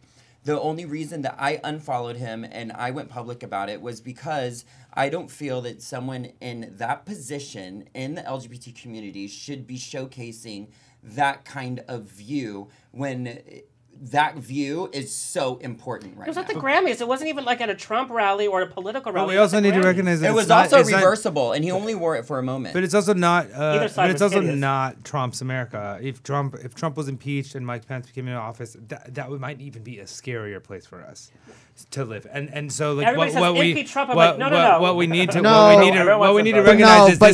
recognize is this is the country that we've been living in. Yeah. And we've had the ruse of being told that there's a better America on the horizon. Yeah. This is a reminder that there is a better America on the horizon, but there's also a worse one on the horizon. Yeah, but the importance is diligence and vigilance. But you also have to understand that Pence could only fuck shit up within the United States. Trump is fucking shit outside of the United States. And somebody's a political science major. I love politics. I live in it. It's my favorite thing ever. My grandfather taught me one of my best. Like, he taught me 3 life lessons that changed my life. He said, the first thing he told me, he said, I want you to find a job that you make money while you sleep because I think you're so beautiful. People should get to know you while you're awake. Second thing he told me, he said, it's not about being right or wrong. It's about having a seat at the table and allowing people you don't agree with to have a seat at the table because bitches are built from 2 sides. Mm-hmm. And then he said, before you make money, you got to make meaning. Your grandfather needs a podcast. Yeah, my grandfather. But that's a great way. Oh, and so like going back to this, like it's like there's no fault. I don't like a false equivalency because Trump is bad for international diplomacy. Pence is bad in internal. They're equal. But again, we're focusing on people. And we're focusing on policies, but really what we should be focusing on is a narrative that's being propagated underneath it all. And I think that is the issue. Oh my God, Marco, talk politics to me. You're so hot when you talk politics. I love that. I love you. Trying to get his numbers, trying to make a splash and. That's a grab too. That's like what I mean? Us paying attention to Trump is like us paying attention to Ricky Rebel. That's a sellout. Who the fuck is Ricky Rebel? Yeah. I honestly wouldn't know. He's done the show. He's done this show 4 times. If I didn't know him outside well, fuck him. nightlife, He didn't hear me say that. You know. No, but the last time he came out as a Trump, and we're not political on the show, just like your grandfather says, if you can show up and be intelligent and have facts that make sense, great, join the conversation, because I might learn something from your point of view the same way that people have learned stuff from the LGBT community, not by hitting them in the face, but by this one-on-one conversation. So we're not political on the show. I just feel like he could have made a better splash doing something else. He did that shit for his own he tried having a career. It's like the one with the girl with the ball dress. Yeah. Like, I'm not even try to figure out what her name is. Okay, but here's the thing. She takes it in the ass. But here's the thing. Good for her. Same. What's with all the compliments? I know. Wow, we hated her. But here's the thing. We just had this episode that all of us come from such different walks of life, and what we're doing out in entertainment is so different, but we have some sincerity behind us. Ricky Rebel, if you look up his last 5 years of performances, every Pride he's performed at, every LGBT event, there's no Trump rally stuff, so he's going to do that to people that have bought tickets to see him? Girl. It comes back to what you were saying earlier about, like, how do you, like, when you're looking for a group of people to, or, you're looking for people to collaborate with, like, how do you know what are the red flags? Like, that's a red flag. Right? someone who's willing to just turn on a dime because they all of a sudden see an opportunity for, people to focus on them, even if it means, causing detriment to, like, the community that raised you. Like, that is a red motherfucking flag. All right, let's lighten things up. We all feel the same, and I know because I woke up to the only reason I knew about Ricky was I had emails saying, why did you have this person on your show, blah, blah, blah, and I was like, the last time he was on the show, he couldn't form one intelligent, I think you were on the episode. I remember that. I think that's the scariest part of the new world is that but he literally even if that makes sense from him, later, obviously he's not intelligent. Well, yeah, right. It's like, Alexander, was that the one time we had like sort of like a round table? It was round table, and it was about the Confederate statues. He's like, well, they're beautiful. Yeah, we got into a whole. That was one episode where it was like we had a round table set up because we had such different ideologies and we were trying to find some sort of common ground, and there was just sort of like. And I've talked to Trump supporters that actually have a point of, like, when you listen to any conspiracy theory, there's a point of view, and it's actually, you're like, it makes you think. You're talking about flat earthers right now? No. No, I'm not talking about flat earthers. And their organization is global, right? Hi, Colby Melvin. I see you. I see you too, Colby. Hi, Colby. Okay, just let's do another rapid fire. Most overrated pop singer. Who wants to go first? I honestly would never even answer that because I don't like that. I mean, I love pop music. I love pop singers. Pop is dead. Hip hop is taking over everything. So let's do something else. I like to call it hip hop. We're all good people here. I don't usually have good people. Yeah. Guilty pleasure food. Is that safe? Yeah. Okay. Guilty pleasure food. Dick. That's good. No, actually, lemons. That's why I have fucking porcelain veneers now, is because I fucked my teeth up. My mom used to eat lemons, I guess, when she was pregnant with me. So since I was little, it's actually really I would literally be like my grandmother would be like, if I needed to shut you the fuck up, I would just give you some lemon and salt. Oh wow! Like that's really the worst thing. And salt would help. But it's one of the best things. But it's one of the best things for your body. Yeah. That's why I never was sick, because I used to play in fucking dirt and mud because I'm Mexican and eat lemons. Okay, lemons. Problematic, but what's your guilty food? I got porcelain. I got veneers now, so it don't matter. They look good, girl. What's my guilty food? Probably those little like Cheez-It style crackers, like Cheez-It crackers. I love Cheez-Its. I don't know. Cheez-Its. I put Cheez-Its I eat in the a peanut vegan butter kind, sandwich. which is sad, but they taste the same. Vegan Cheez-Its? Yeah, even real Cheez-Its are not made out of real cheese. Just so that's why I'm pretty sure that's why they taste so good. That's why they're so authentic. Me, I'm gonna take a page out of Steven's book and say those lava cakes from Domino's. Oh my god. Oh, Domino's and I broke up. I don't want to talk about it. But I haven't had one in so long because I feel like I couldn't be in public for 2 days with. I ran out of fabric. I ran out of fabric, so it was up to her. I would order those all the time when we were living together. But that's not. I mean, I can one. I have Dulce de Leche Haagen-Dazs ice cream. Panda Express. Panda Express. The little shrimps with the honeys and the nuts. Walnut shrimp. I know. That will rot your teeth out just like a lemon will. Well, you know the key is when you're actually getting your order, you just ask, "Can I taste that?" Not and everything. you get that one little taste. You're like, okay, I'll get the orange chicken. You do that at the ice cream shop too. Okay. When I learned that I can order it for $15 on Uber Eats, I get that like at least. Okay, so I love you guys. Can we do it ASMR? But I really have to go. No. It's my best friend's birthday tonight, and we were supposed to be at your old location. Henry. Okay, Can you just do it real in fast. Can you walk us ASMR? through? We have a tutorial. Now, we've all seen your glamour Oh, is that when I did Jeffrey's makeup? Yeah, so this is Jeffree Star. I want you to see the difference of this makeup as compared to what you've seen online. Can you put the sound up, Tony? If you can walk us through. I love me some Jeffrey. Number one, doing makeup on Jeffree Star, for Jeffree Star to let you do makeup on him. We're going to give him a little bit of highlight on that nose. How did you guys meet? So I've known a dark. We met through the beauty industry. And the reason we're doing that is I love him. Well, you know, sadly, we're not as close as we used to be. But the love is always there. We were. Pull this out of our Mac. Oh, that was so good. Yeah. I feel like I have a little. 8 years ago, and even though makeup does have an expiration date, some products will be honestly good forever. I will say I still have lipsticks love Jeffree Star. He's that problematic person, but I love problematic people. That's why I'm obsessed with Nicki Minaj too. He's not on Twitter. I love it. But you know what's funny is I met. A lot of people don't like Jeffree Star, and a lot of people love him. Yeah. And that's your own prerogative. And I always tell a lot of my followers, when I went through my last breakup, I've been single for 3.5 years. It was the most destructive thing in my life. I gained 50 pounds. I went through a lot of really dark feelings, and Jeffree was one of the few people that would come and check up on me. And I was also like my brokest part of my life before I actually launched my brand. I was a company called Hot Makeup that I worked for screwed me out of $80,000 that they owed me.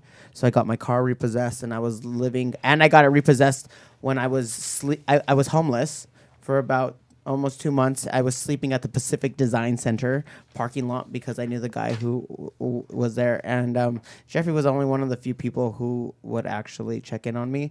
And it was so embarrassing telling people I was broke and homeless, so I didn't.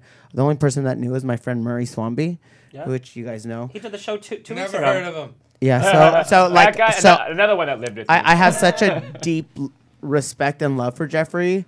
We're not that close now. Some of it's probably my fault, just because he would always say like, "Come hang out," and I would always. Busy. No, it's not that I was busy. I was broke and I couldn't afford a lift to get to his house. Yeah. He lives in Calabasas, and so like it was just like so far. you know when it is so far. It is no, really, no, it's farther than you actually think. Yeah, it's actually so far. Well, especially when you're broke and you don't have a car. And I never wanted to tell anybody I was going through struggles, so like I kind of almost fucked up a lot of relationships in the beauty industry because people would try to do stuff for me, and I'd be like, okay, yeah, and then I would cancel because I was like, I couldn't come up with the money to pay for the lift.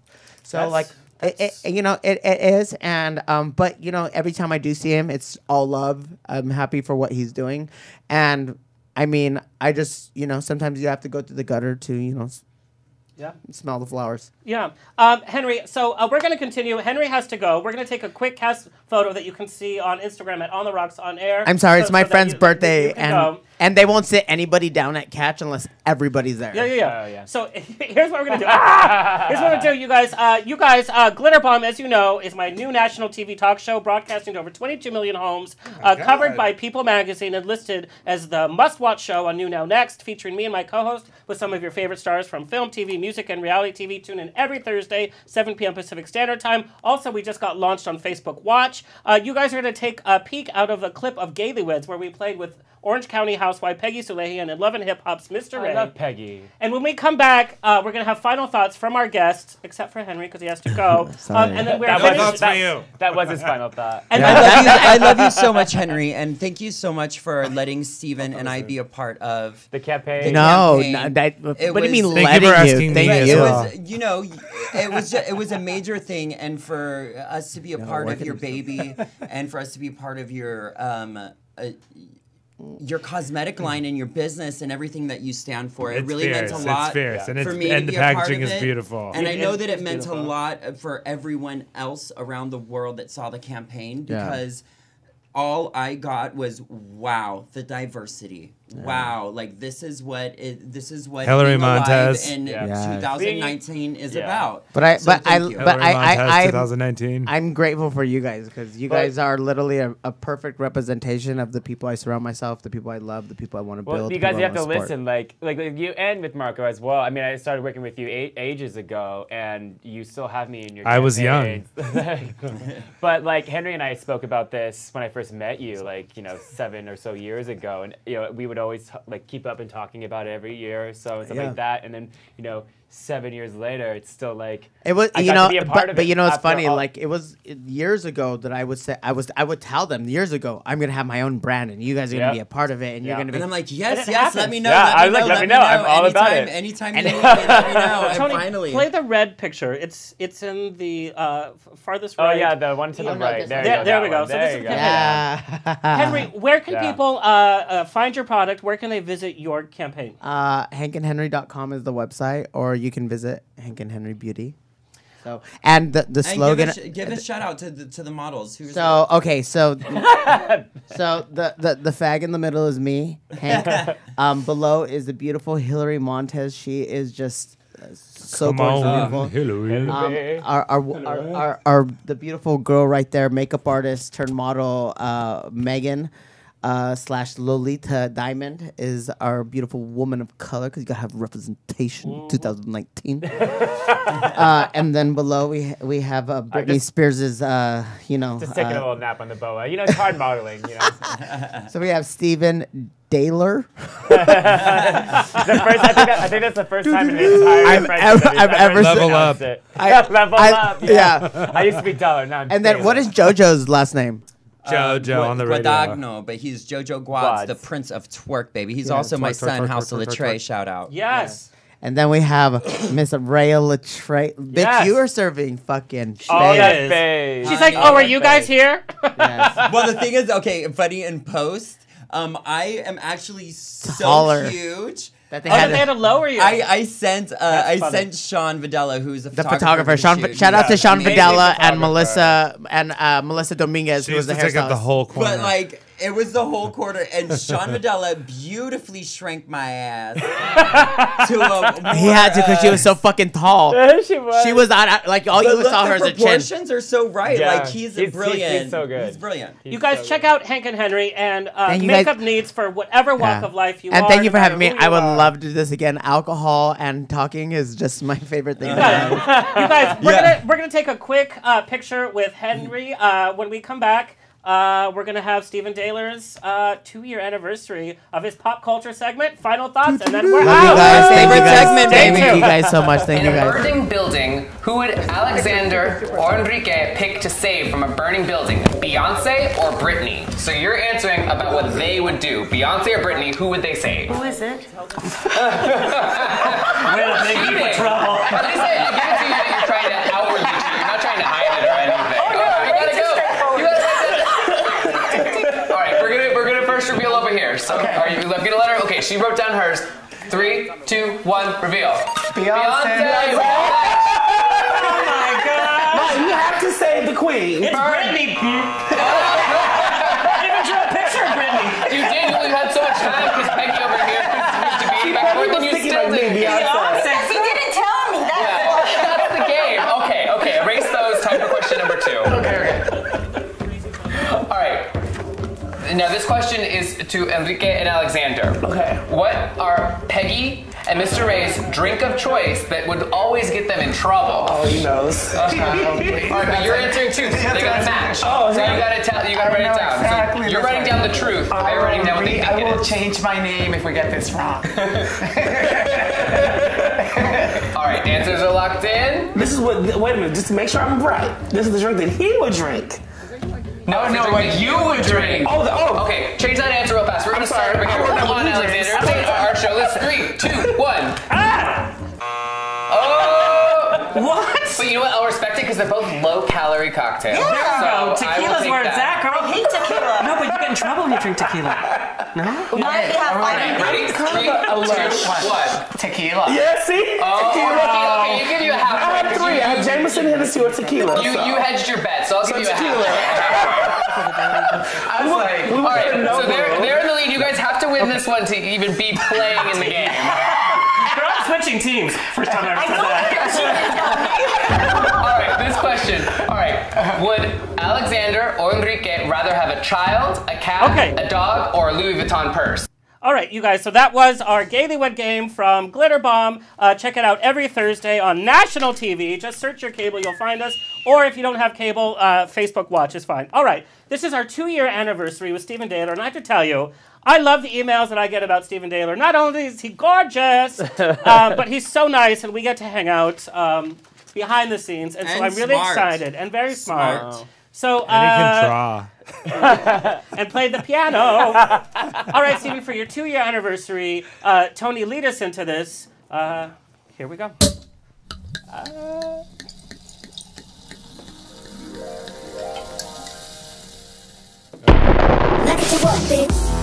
On the Rocks is proud to present Pop on the Rocks, your daily dose of Dehler with your host, Stephen Dehler, bringing us the latest dish in pop culture. Take it away, Stephen. I'll be in the corner drinking. Same. True story. I remember when we were trying to make this segment, and you were like, Steve, can you do your introduction to it? And I was like, Alexander, how dare you make me introduce myself? I'm like, oh, God, I guess we got to do a sound clip. You're the only other person that has an intro sound clip. Yeah, Rhea taught me that because I went on a gig with her to Utah once, and she was like, Steven, you got to introduce me. I was like, yeah. Okay. And from what I remember, it was great. I'd never been on a microphone in my entire life, and I was like, let's do this. 18 cocktails later. All right, so, I figured I'd make it really easy for us, and I would do like a Grammy recap. Like, y'all discuss what we thought about from the red carpet and the outfits. Did you guys see what Kylie Jenner was wearing? No, I didn't. Oh, girl. She was all What over the everybody place. was wearing. I muted her posts. Oh, God. What about Katy Perry? Did you see what Katy Perry was follow wearing? her. No, but I'm going to look him up now. She looked like a paint roller. Yeah. Oh, my God. I saw that photo. They actually turned her into a beautiful paint paint roller. There. Oh, amazing work, Miss Perry! I do love that skirt. I live. How much vodka have you had, Red? I love it. Look up It's so fluffy. But you know what? You know what? Fashion is subjective. interpretation That's just one of what you're feeling at the moment. I love shape. Well, everyone didn't. Well, it was very hot and cold with Cardi B's runway look because I she love came out Cardi B. but First of all, that's a classic. That's what I mean. People who didn't get it. That You piece guys, might it's be Cardi why B's I do what I team. do. you Cardi know? B's team know that she needs to rise above. Like you Cardi said, B doesn't there's nobody fuck else that's really- around. It's her team that is being very smart right now. Yeah. She Yeah, has the but personality, but they're doing everything behind If I know it. anything about, And they bought her Grammy. So. if I know anything about island women, is that let me just they tell you something. always do what Mr. they want to do. Marco, I'm curious about your She did opinion, not because get a Grammy bought.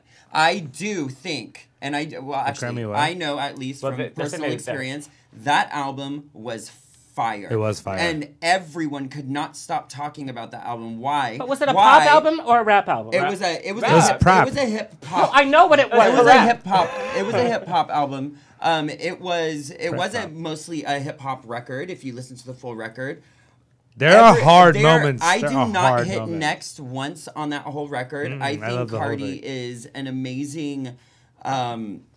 An amazing artist, number one, but also I think that her voice brings so much empowerment to so many people. Like when you I rap, hear it has her an edge voice, to it. Yeah. I feel like it's me saying it. I feel like I It really is you. identify with her. Like She's the people. she had the best hip hop record because she transcended more than hip hop, and she brought people into hip hop who normally wouldn't be. Well, also a lot of what he was saying too. She's unapologetic. She says what her life is and what it was, and she's not ashamed of that. And she allows people to feel like, oh yeah, like I'm allowed to be a part of this conversation as well. And you know what? She won the Grammy because she made people feel empowered. And she looks sickening. Well, I was saying the difference between because she was the first female solo artist to win female rap the rap album of them ever. But I think the thing that Cardi B has offered, especially with like it's the year of women, like we said. It's that alone, but like even looking at her like getting into politics and stuff, her just throwing things at people, like just as she's like sort of like the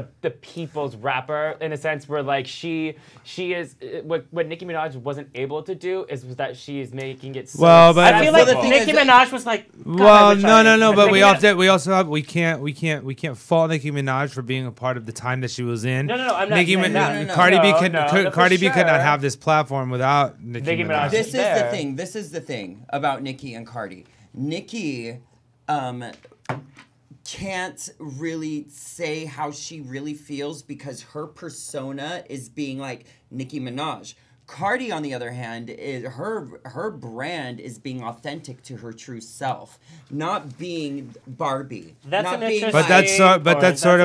That's sort of what I'm saying too. Is that at the time that Nicki came to power, let's say. That wasn't necessarily a thing that she was able to do. That wasn't like a socially acceptable thing. No, she could have done that, and she could have spoken her mind. But I think at that time it was more. Before Nicki, who was before Nicki? Lil' Kim, right? What was the gap in time between that? Like 10, 15 years, something like that? And we saw what happened to Lil' Kim. You know what I mean? Like, and Cardi B grew up on Nicki, and it's the same reason why Nicki couldn't really clap back after that whole drama between her and Cardi. Yeah, because what was she gonna say? Like, I'm the best.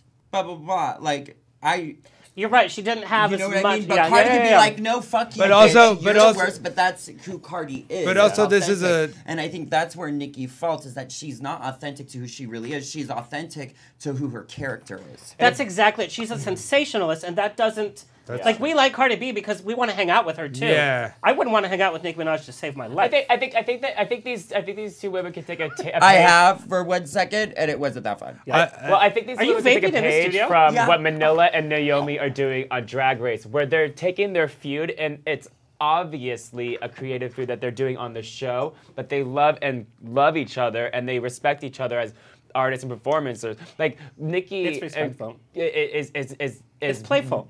Like taking that feud, but just taking that feud into their personal lives instead of letting that feud just be what it is. Oh, it's for entertainment purposes, but also it'd be sickening if they had a collaboration in it. Well, they did have a collaboration, and they did that in motorsport, and that was every opportunity. You guys, Marco's ready. He's pulling up his. I just want to say one thing before we get off the Grammys. Like, I think one thing that's really important to mention is that it is definitely a year of women, and it is a year of women who connect and you're able to like really feel like you're a part of their lives. But it what's beautiful about it is that it's sort of happening like across all the different genres. So you have like Brandi Carlile, who's coming in and bringing in this incredible music. You have Janelle Monáe, who's been around for, and Brandi and Janelle actually both have been around for so many years, but they're really just like blossoming into like the full culmination of what it is that their music and their whole ethos has been about. And you have Cardi B, who is in a completely different genre. And so you have folk, you have pop, you have hip hop, you have soul, you have all of these different genres, and all of them are being like, at the helm of them are these incredible women who are giving you incredible looks, who are giving you incredible sounds, and who are unafraid and unapologetic. And I think that's really the most exciting thing about Well, if there's anything that I learned in this past year, I've learned it's been a big year of like self-learning and just learning in general about how people work and how I work, is that my sister Six has given me so much when it comes to my own empowerment. And she always told me the key to everything is true authenticity. You can never rise to the top, and truly rise to the top if you're not authentic to who you really are. An audience will see through it. Like we see what Madonna is doing lately. That's not her. She's being told this is what's cool. This is what the kids are doing. She's like, okay, let's do it. Yeah. We can see through it, just like in a drag performance. We see. But I think for a long time in my drag career, I was Madonna's had multiple generations. Yeah, you know what I mean. Like, if she wants like a 5-minute break to hold, I mean, like sometimes like I'm holding onto the Twitter, but everyone's onto the something new gram. I like. You got to hold on to what you know. Well, if authentically until you catch back tweeting, then you should keep tweeting. So let me continue this into the Grammys. Right? What's your like? Cher's been doing the same thing. She's not trying to. Oh, she's my favorite person on Twitter. She doesn't have to reinvent the wheel because she invented the wheel. Bro, because she's and she invented the like don't ever take off the caps lock. She invented that as well. Oh, honey. But also let's continue the Grammys recap. So what did you think about J-Lo's Motown tribute, or I like to call Motown's tribute to J-Lo? I think that J-Lo can do no wrong. I think that J-Lo can do no wrong. Yeah, of course. Of course not. She looked great. She's gorgeous. But when you look at it, we're not talking about that. We're talking about you're having her grind on on a piano. It's like instead of it becoming about really Motown, it became about this is J-Lo doing Motown. Yeah, well, that's being authentic to J-Lo. That's what I mean. It became a Motown tribute to J-Lo.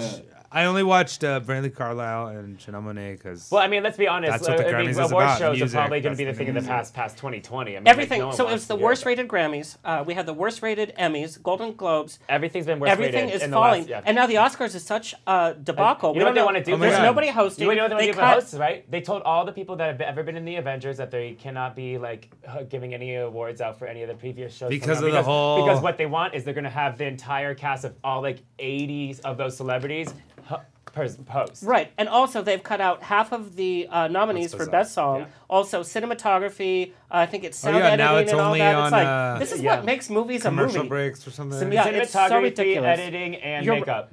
Award season is to the past. Yeah. But to J-Lo, we love J-Lo. She looks amazing. Her shows, whatever. But Motown is a whole legacy before she even came on this. It's true. And there are many people literally probably 100 other artists. But if I got a call to do a Motown tribute at fucking Grammys, I would be like, yeah. Well, I'm down. No, I'm not mad at J-Lo for taking the opportunity. We're mad at the opportunity that was given to J-Lo. Yeah, like where's the validity behind the process? You know what? Right. Give it to J-Lo because you know what? She has not done the Super Bowl halftime show. I was about to say that. No, if they were having if they were doing like a moment that was like salsa, if she had opened, she wouldn't do this Super Bowl like sexy lasers, fucking. Okay. Who's to say that J-Lo doesn't connect with Motown? Me as a young Latino boy, that's not what it. I connected with Motown and was raised on that. So I connect with mermaids. You're never going to see me in the water. All right, so also. But you drink like a fish. Stupid. I'll put the party pants on Marco. All right. You did by Mr. Sky Vodka over there. I just have to take a moment. And you know what I love about the show is every episode you never know who's going to be here, right? Mm-hmm. You guys have seen so many different people on here. And we're so different, but we share like this humor, and we get to experience you guys in such a different way. That's what I love. This is just us all the time. Well, this our is watermelon. I'm never invited. You know, there's so many times that I'm like out in a club and people are really scared to interact with me because you're terrifying. You know, no, you are. It's because of that. But Rhea, you are. People are like, you're wow, intimidating. You're really Boss nice. level. You're very like conversational. You're very bubble. I'm like, what did you did you think that I was gonna be? Your Twitter is baddest bitch. It doesn't say. Well, I am drag's baddest bitch, but there is a lot more to me than being just a bad bitch. And this is an experience also drag that we get. friend. Okay, we have to wrap this up so Tony can go home to his All right, so do husband. you want me to do the shade of the week? Yeah. All right, so my shade of the week is BB Rex against her entire audience. Did you guys hear about this? No. Okay, so she looked gorgeous, by the way. She looked amazing. Stunting. Gorgeous. But so she went on a rant. She was singing her song, one of her songs that was on #1 for 50. Well, according to her, 50 fucking weeks. So apparently, that's a lot of weeks. She was performing it, and she was performing it for a crowd of industry people. No one was singing it back to her. So she stopped the performance and yelled at them. And that's what she said. This song was #1 for 50 fucking weeks. She said sternly to the mic in order to the band to stop the performance. So this was in the middle of the performance to make it stop. And then she's like, you know what? I worked too effing hard for this bullshit, okay? And then she just kept going on and on. Her mom is like telling her to stop. She continued the rant. And then finally it was just like, you know what? Let's start the effing song. I don't care. And then just Do you know what that is? That is her pure ego. She Ego. is not letting her talent speak for herself. She is not, showcasing that song that was there for 50 effing weeks. She is not just showing her art. She's letting her ego get the best of her, and she wants people to give her more than what she's worth. But here's the thing. I think if she's like, hootenanny time now, we're all gonna join in and sing the song. Then you guys better sing because you came to see her show. No, you're gonna go. I think there's. We came here to see Cardi B win. I don't know about her. Know your audience. I don't know about her. Audience. She was performing for industry people. Like know your audience. It's not that she was performing. Plus, you never know who's gonna be in the room. You never know who's gonna be that one break that is not your fan yet. And they're trying to listen to what you're doing. And if I pay or if I want to see somebody sing, I hate going to concerts anymore. I will not go because everybody's singing so loud. I'm like, you're not who I paid. I want to experience this singer in a different way because they never sound like the album. So you stood next to me at a concert. I went to a Madonna concert and I left because I was like, why bother? I couldn't hear the music, couldn't whatever. It's like, I do that in my shower every morning. Bye. Sounds like you're going to save a lot of money. You guys, I love you guys. So we're going to do, before we do our final thing, I want you guys, here's the last rapid fire.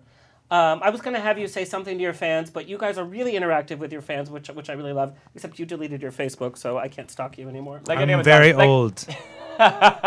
I want you to tell me, so give us your social media handles, and then tell me something that you would tell yourself, since we're doing the whole 10-year challenge, one sentence that you would tell yourself 10 years before. Go ahead, Rhea. What was the first part? Give us all your social media handles. My name is Rhea Litre. You guys can find it all over social media everywhere. RHEALITRE. And what I would tell myself is to truly be authentic to who you are and to not put yourself in an untouchable spot because that is not going to get you anywhere. The key to everything is love, and the key to loving people is through connection. So connect more with people. Awesome. 10 years ago, dang. Social media handles first. Oh, my first social media handle is, I'm already slurring, aren't I? The only Steven on Instagram. And 10 years ago, I would tell myself, 10 years ago is right when social media was getting real crazy and all the gay boys were doing all the photo shoots with like Adam Busca and all those people. and I was put in a group of people that were just like, you're just another fag trying, like, pretending like he can model and do all that stuff. And I said, you know what? I said, you're not in that category, because I thought myself in that category for years and years and years, and I stopped and I didn't pursue it the way I wanted to then, because I thought I was that. And also, I eventually will grow into my Adam's apple. I bet you there's lots of people that want to be inside your Adam's apple. Happiness. Just in order to correct like the age gap, I'm going to say 20 years ago. So I would say to myself, get off Friendster.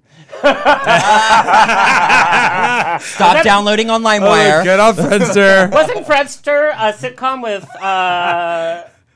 Courtney Cox and Matthew Perry? I would say stop making so many lists and plans for the future, and just start checking that shit off one by one. Just go at it. Stop. Just do it. Just fucking do it. Stop making Stop lists, being but such a do little the list. baby. Stop planning. Just do. Marco, where can we follow all of your campaigns? Well, usually on Rhea Litre or Stephen Dehler's social media. If you want to follow me Marco personally, Squared, Marco Underwear, Marco LA. If you want to see boys in their skivvies, Marco Underwear. If you want to see girls in their skivvies, Marco Squared. That's so true. I love it. So we're going to finish the show. Mama Rose. Ma! While she's coming in, can you do a blast from the past for Mr. Stephen Dehler's birthday? Oh my God! This is his appearance on. Please tell me there's a nipple piercing. No. It's the video. There's no nipple piercing on that. No, but that's a very young picture. That's almost illegal. No, it's not. Yeah, it's borderline. It's problematic. This is speaking about Ellen. No, now it's Mr. Coconuts. Yeah, this is Stephen as Mr. Coconuts. So bring out Mr. Coconuts. Are those Andrew Christian shorts? Yeah, I was gonna say, not so fun fact. The shame. They forced me to wear them. Oh, then they told me to do that. Ellen's really funny. She's like, this is her friend. Yeah, you look like you're having an awful time. Ellen's hilarious, and so when we were like doing this scene, she's funny when she's representing homophobia. Well, this girl is her friend. She recently made her go to Walmart and hit on guys, and she got into a lot of trouble. Anyway, that's just a little glance. The full clip is on there. Yeah. All right, you guys, we're going to finish the show. Let me just give a big thank you for our guest today, guest co-host. Happy birthday, girl. Thank you. Happy. Tony, our stand-in engineer and owner of UBN Go. So adorable. Marriage does look good for you. Does good things to you. Yeah. Mama Rose in the chat room. Our sponsors, Vista Grande Resort and Bearworth Apparel, and our loyal listeners. Share us, tweet us, DM us. Coming up next week, we have one of the co-stars from Green Book, which is one of the only films that I think should have been nominated for an Oscar and was. So we're going to talk to one of the co-stars next week. And if you want to tip Steven for his birthday, what is your Venmo? Stephen Dehler. Stephen Dehler. STEVENDEHLER. Give him a tip, honey. And if you like the way I look today, you can give me a tip. It's the same as giving me a tip at the bar. That on over to RHEALITRE. Ow. And support Marco and buy his underwear, his sexy clothing, his pendant, which is the only thing I fit into. I literally bought your pendant offline. Oh, that brings a tear to my heart. Yeah, the gold or the silver? The gold. Of course. Yeah, I was like, okay. We're having private sessions. Mama Rose is here in studio. It's a special treat, and we're going to sing. You guys all have to sing. Mama Rose, look, you're going to be on the show. Happy birthday to you. Happy birthday to you. Happy birthday, dear Stephen Dehler. Henry Vasquez. Happy birthday to you. I couldn't put a candle in it because we saw what happened to Henry and what's It's okay, he can blow me instead. Thank you, Mama Rose, for bringing this in. Thank you so much. Thank you, guys. See you next Tuesday. This has been On the Rocks with Alexander, every Tuesday at 7 p.m. on Universal Broadcasting Network. Find me on Facebook on the Rocks Radio Show. Tweet me or Instagram me at On the Rocks On Air. See you next Tuesday.